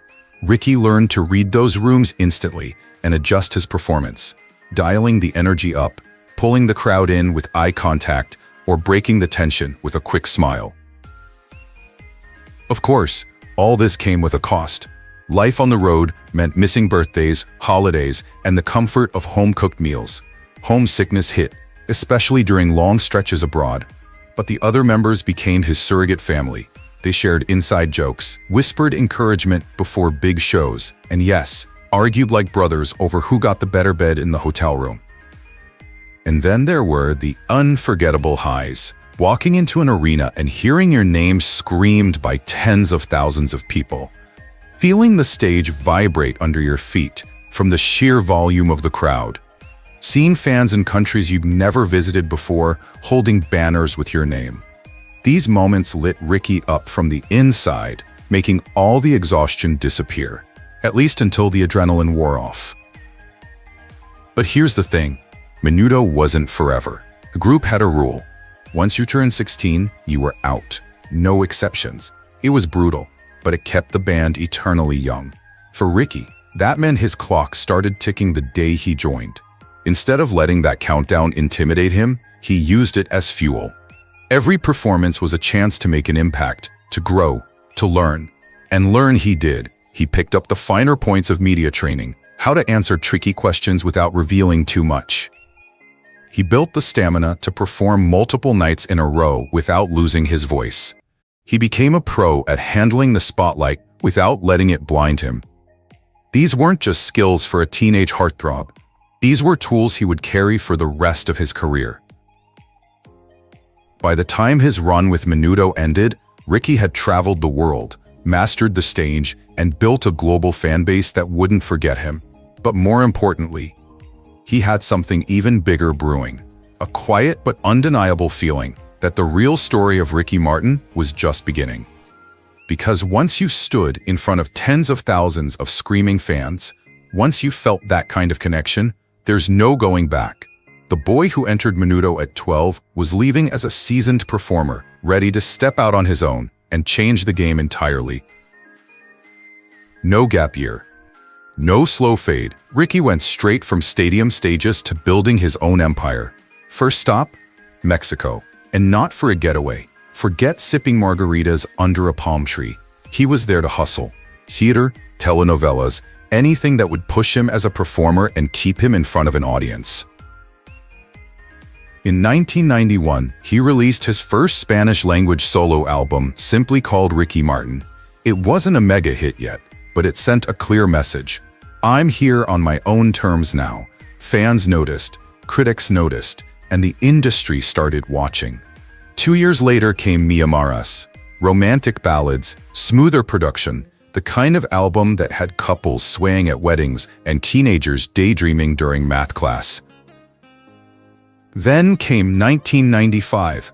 This is where things got spicy. His third album, A Medio Vivir, took risks. It mixed ballads with faster, more playful tracks, and one song in particular, Oh You Know It, Maria. Go ahead, admit it, un, dos, tres, un pasito pa'lante Maria. That song was a global earworm. If you heard it once, it lived rent-free in your head for weeks. Suddenly, Ricky wasn't just a Latin America favorite. He was touring Spain, Italy, France, selling out arenas in places he'd never been before. But 1998, that was the year. FIFA World Cup, the biggest sporting event on the planet. Billions watching. Ricky's La Copa de la Vida, the Cup of Life, was the official anthem. And this wasn't some background song. It was an energy bomb. Horns blasting, drums pounding, a chorus that made you want to jump out of your seat. His performance at the World Cup final in France? Iconic. He commanded that stage like he'd been born for it. And maybe he had. Then, 1999 hit, and so did Livin' La Vida Loca. And listen, if you were alive back then, you didn't escape this song. It was everywhere. Radio, MTV, the mall, your neighbor's barbecue. The first completely digitally recorded track to hit #1 on the Billboard Hot 100. That opening riff, the swagger in his voice, the chaotic energy, it was like nothing else at the time. And the music video? Black leather pants, spiky hair, and a grin that could melt steel. Livin' La Vida Loca didn't just top charts, It flipped the music industry on its head. It kicked off what the media called the Latin explosion in the US, opening doors for artists like Shakira, Enrique Iglesias, and Jennifer Lopez. Suddenly, Latin pop wasn't a niche thing. It was the hottest trend in mainstream music. And Ricky kept the fire going. In 2000, She Bangs exploded onto the scene. Loud, colorful, and unforgettable. And yes, the music video had him underwater like some kind of Latin pop Aquaman. Then 2001 gave us Nobody Wants to Be Lonely, his duet with Christina Aguilera. Two powerhouse voices, one emotional ballad. It was a chart hit and a fan favorite. Let's rewind for a sec. Back to 1998's Vuelve. That album didn't just sell millions, it brought Ricky a Grammy for Best Latin Pop Album. Think about that. He was already a global superstar, but now he had the industry's stamp of approval too. Through it all, Ricky never lost that personal touch. The discipline from Menudo, still there. The emotional range from acting, always on display.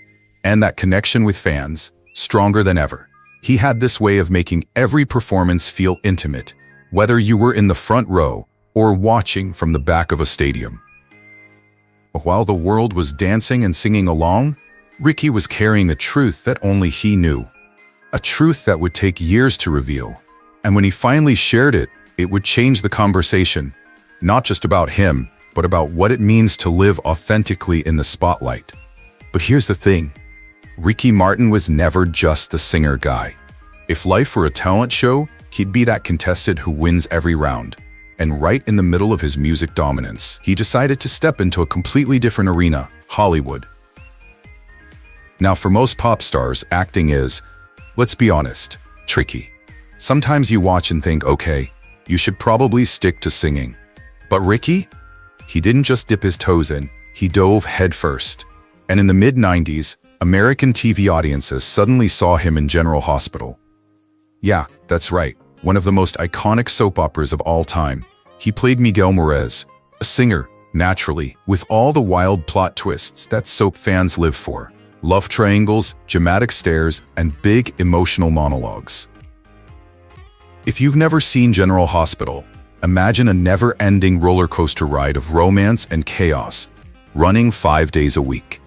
You have to be quick, you have to hit your marks, and you have to deliver lines that might sound over the top while still making people feel them. Ricky handled it like a pro. He was charming, believable, and, let's be honest, very easy on the eyes, which didn't hurt the ratings one bit. But he wasn't stopping there. In 1996, Ricky took on Broadway. Now let me be real with you. Broadway is no joke. It's the Olympics of acting. No cut, let's try again. No fancy studio magic. You got one shot, every night, in front of a live audience. And Ricky chose one of the most demanding musicals ever written, Les Miserables. He played Marius, the romantic revolutionary, singing about love and loss in English to packed houses, night after night. And the reviews? Glowing. Critics praised his sincerity and stage presence, while fans who'd only known him from Maria or Livin' La Vida Loca were stunned to see him in 19th century costume, pouring his heart into a love ballad on stage. But here's where it gets even more important. This wasn't just about Ricky checking Broadway off his bucket list. His presence in American TV and theater at that time was groundbreaking. In the late 90s, Latin artists weren't exactly dominating Hollywood casting lists. Ricky's success showed that a Puerto Rican star could not only belong in these spaces, but thrive in them. It sent a message to casting directors, producers, and audiences that talent knows no language barrier. Meanwhile, his music career was still on fire. Think about it. He'd be performing to sold-out arenas one week, then filming soap opera scenes the next, then hitting the Broadway stage the night after. It's exhausting just saying that, but Ricky made it look effortless. And the media? Oh, they ate it up. Late 90s to early 2000s, Ricky Martin wasn't just a pop star, he was a pop culture event. You'd see him on the cover of Rolling Stone, then flipping through channels you'd catch him chatting with Jay Leno. Then a week later, he's on Oprah making the audience swoon. He had that rare crossover appeal. Teens had posters of him on their walls. Parents respected his work ethic.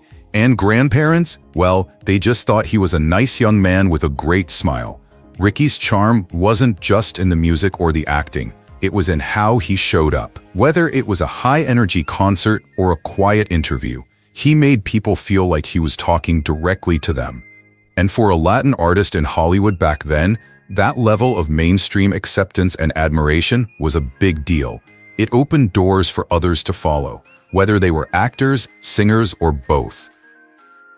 But Ricky's story in the early 2000s wasn't just about visibility. It was about setting a precedent. He proved that you could cross genres, cross industries, cross languages, and still stay true to who you are, even if, at that time, there was still a part of himself the public didn't know. And soon, that part, the truth he'd carried for years, was going to step into the light. And when it did, it would change not just his life, but the way millions of fans saw him and themselves. Alright, let's be real. If you were following Ricky in the late 90s and early 2000s, you know the rumors were everywhere. It wasn't just music magazines, it was tabloids, TV gossip shows, morning talk segments. Is Ricky Martin hiding a secret? Who's Ricky dating? And you'd see those giant headlines while waiting to pay for your groceries. Here's the thing about fame. Once you're at Ricky's level, your personal life becomes public property. At least, that's how the media treats it. Every handshake, every photo, every smile becomes a clue in some imaginary puzzle they're trying to solve. And back then, the music industry wasn't exactly a safe space for openly gay male pop stars. The unspoken advice was, keep it vague, keep it neutral, keep people guessing. So Ricky did what so many in his position felt they had to do. He built a wall, not because he was ashamed of who he was, but because he was protecting it. Protecting his career, his privacy, his family, and honestly, his peace of mind. Can you imagine traveling the world, performing in front of tens of thousands, then going back to your hotel room and replaying every single interview answer in your head to make sure you hadn't given away too much? That's not just stressful, it's exhausting. And yeah, the questions kept coming. Interviewers would slide them in casually. Do you have a girlfriend? And Ricky, with that effortless charm, would smile, pivot, and keep the conversation moving. He mastered the art of answering without answering. But inside, he knew this wasn't forever. Fast forward to 2010, Ricky was in a different place in his life. He'd built a career that wasn't going to crumble overnight. He'd become a father to twin boys, Matteo and Valentino, through surrogacy in 2008, a decision that already showed he was living life on his own terms. And he knew it was time. On March 29, 2010, Ricky sat down, not with a reporter, not in front of a TV camera, but alone at his computer.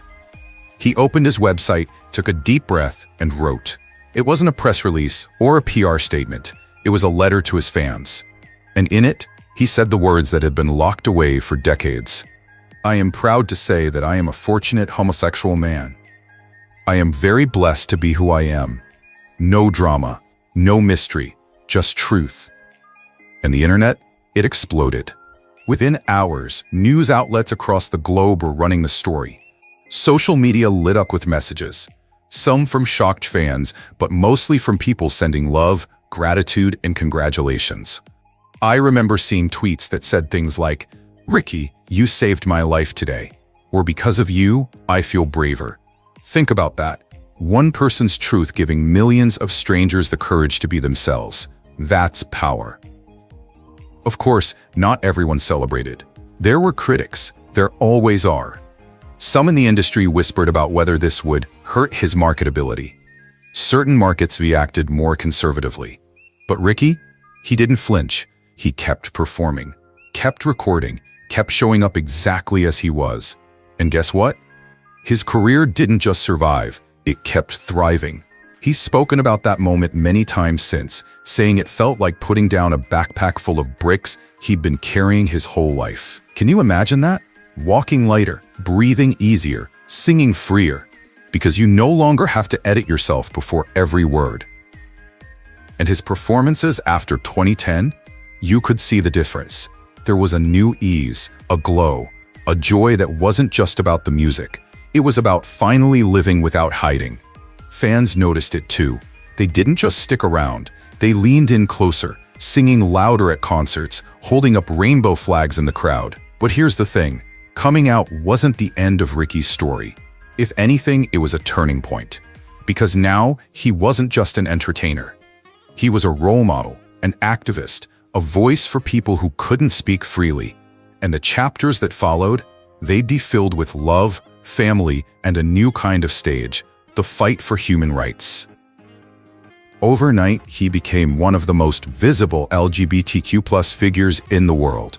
And not just visible, proudly visible. This wasn't, "I'll tell you quietly if you ask." This was, "Here I am, take it or leave it." And the crazy thing? Most people didn't leave. Fans stayed. Crowds kept showing up. And for so many people, especially young Latin kids who had never seen someone like them on the world stage, it was life-changing. You know that saying, if you can see it, you can be it? Ricky became it.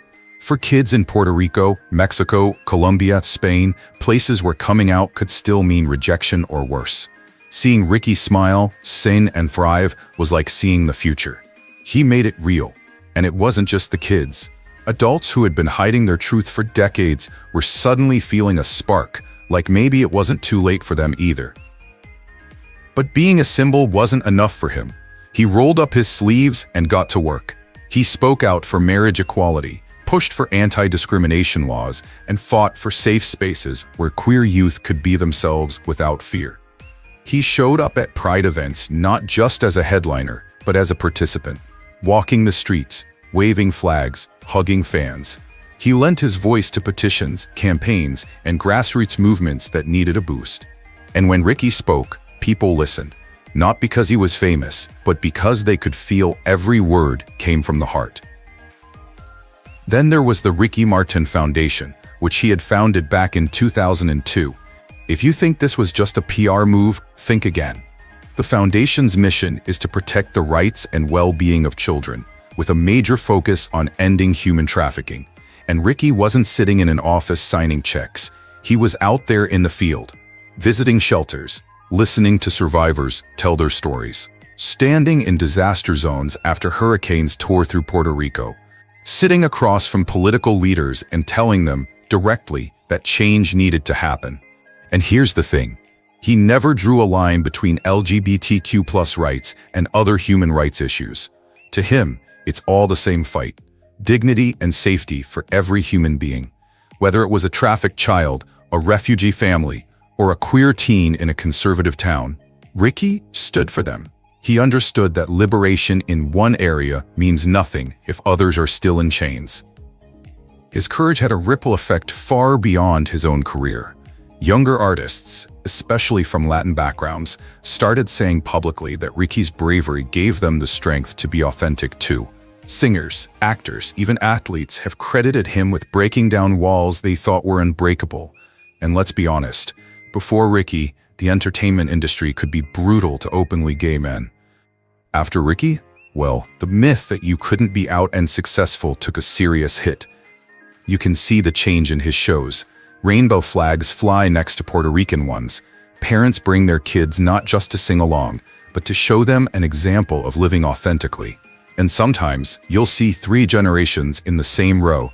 Grandparents who remember his General Hospital days, parents who danced to Live in La Vida Loca, and kids holding glittery signs that say, "Love is love." Fans cry during ballads, not just because of the music, but because they feel safe enough in that crowd to be themselves. And while activism had become a huge part of who he is, that other fire, the one that's burned since he was a kid on stage in Puerto Rico, has never gone out. He still had more to give, on stage, in the studio, and to the world. But when the lights fade and the crowds go home, Ricky doesn't retreat to some glamorous mansion with velvet ropes and butlers. No, he goes home to a very different kind of stage. One with Lego pieces on the floor, kids running down the hall, and a soundtrack that's equal parts pop hits and cartoon theme songs. Let's talk about those kids for a second, because if you really want to understand the real Ricky Martin, you start there. His journey into fatherhood began in 2008 when his twin boys, Matteo and Valentino, were born via surrogate. Back then, Ricky was juggling international tours. Interviews, photo shoots, you name it. But becoming a dad, that flipped his whole world upside down in the best possible way. He said more than once that those boys gave his life a new sense of purpose. And now, as teenagers, they have become his in-house critics.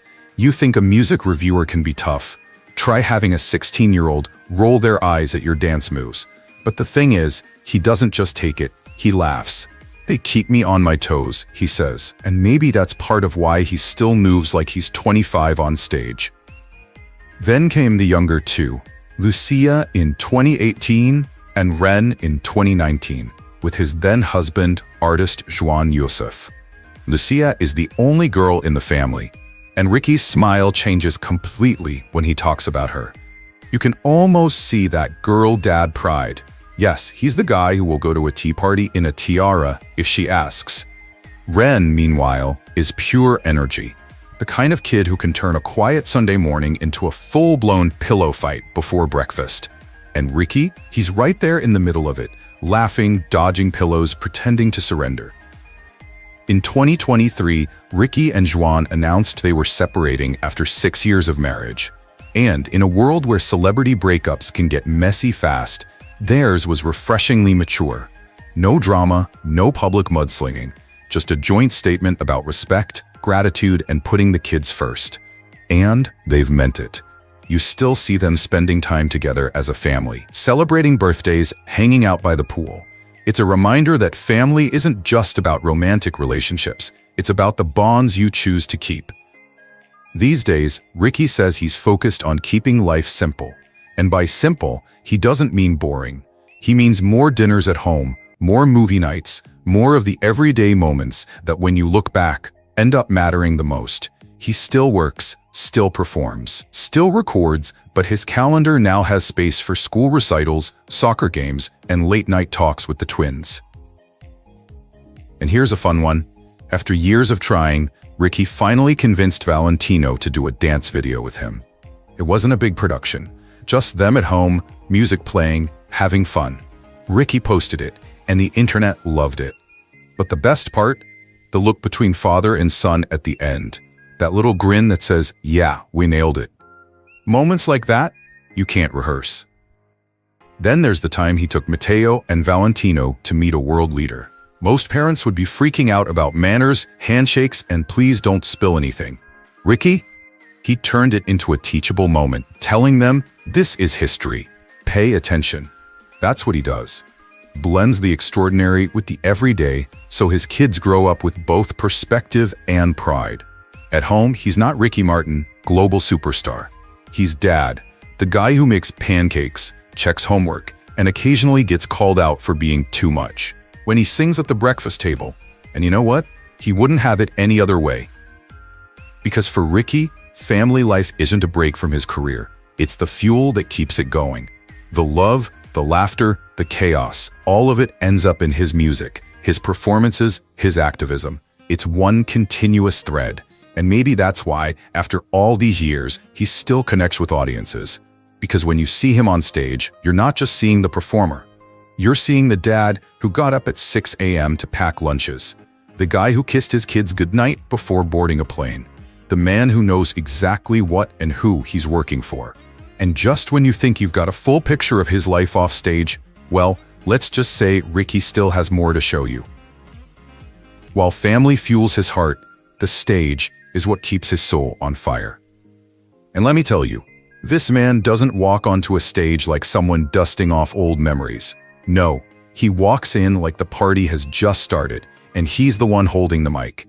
The crowd rises, the lights hit, and for the next 2 hours, you're not just in a venue. You're in his world. The energy feels alive, electric, like every beat of the drum is synced to the pulse of the audience. And here's the wild part. Ricky doesn't just stick to the hits you know by heart. In recent years, he's been diving headfirst into new music that doesn't just aim for the charts. It aims for connection. He's collaborating with a fresh wave of Latin artists, the kind of voices topping global playlists right now. And instead of showing up as the legend to bless their tracks, he slides right in, like they've been bandmates forever. That's Ricky. Equal parts mentor, collaborator, and eternal student. Still curious, still hungry, still willing to learn from anyone, no matter their age or fame. The songs? They've got layers. You can dance to them at a Friday night rooftop party, lose yourself in the rhythm. But if you take a moment to really listen, you'll catch these little lyrical gems, moments of reflection, resilience, even vulnerability. It's the music of a man who's lived through triumphs and heartbreak, who's faced public scrutiny and private battles, and still knows how to make you smile, move, and feel. Now the live shows.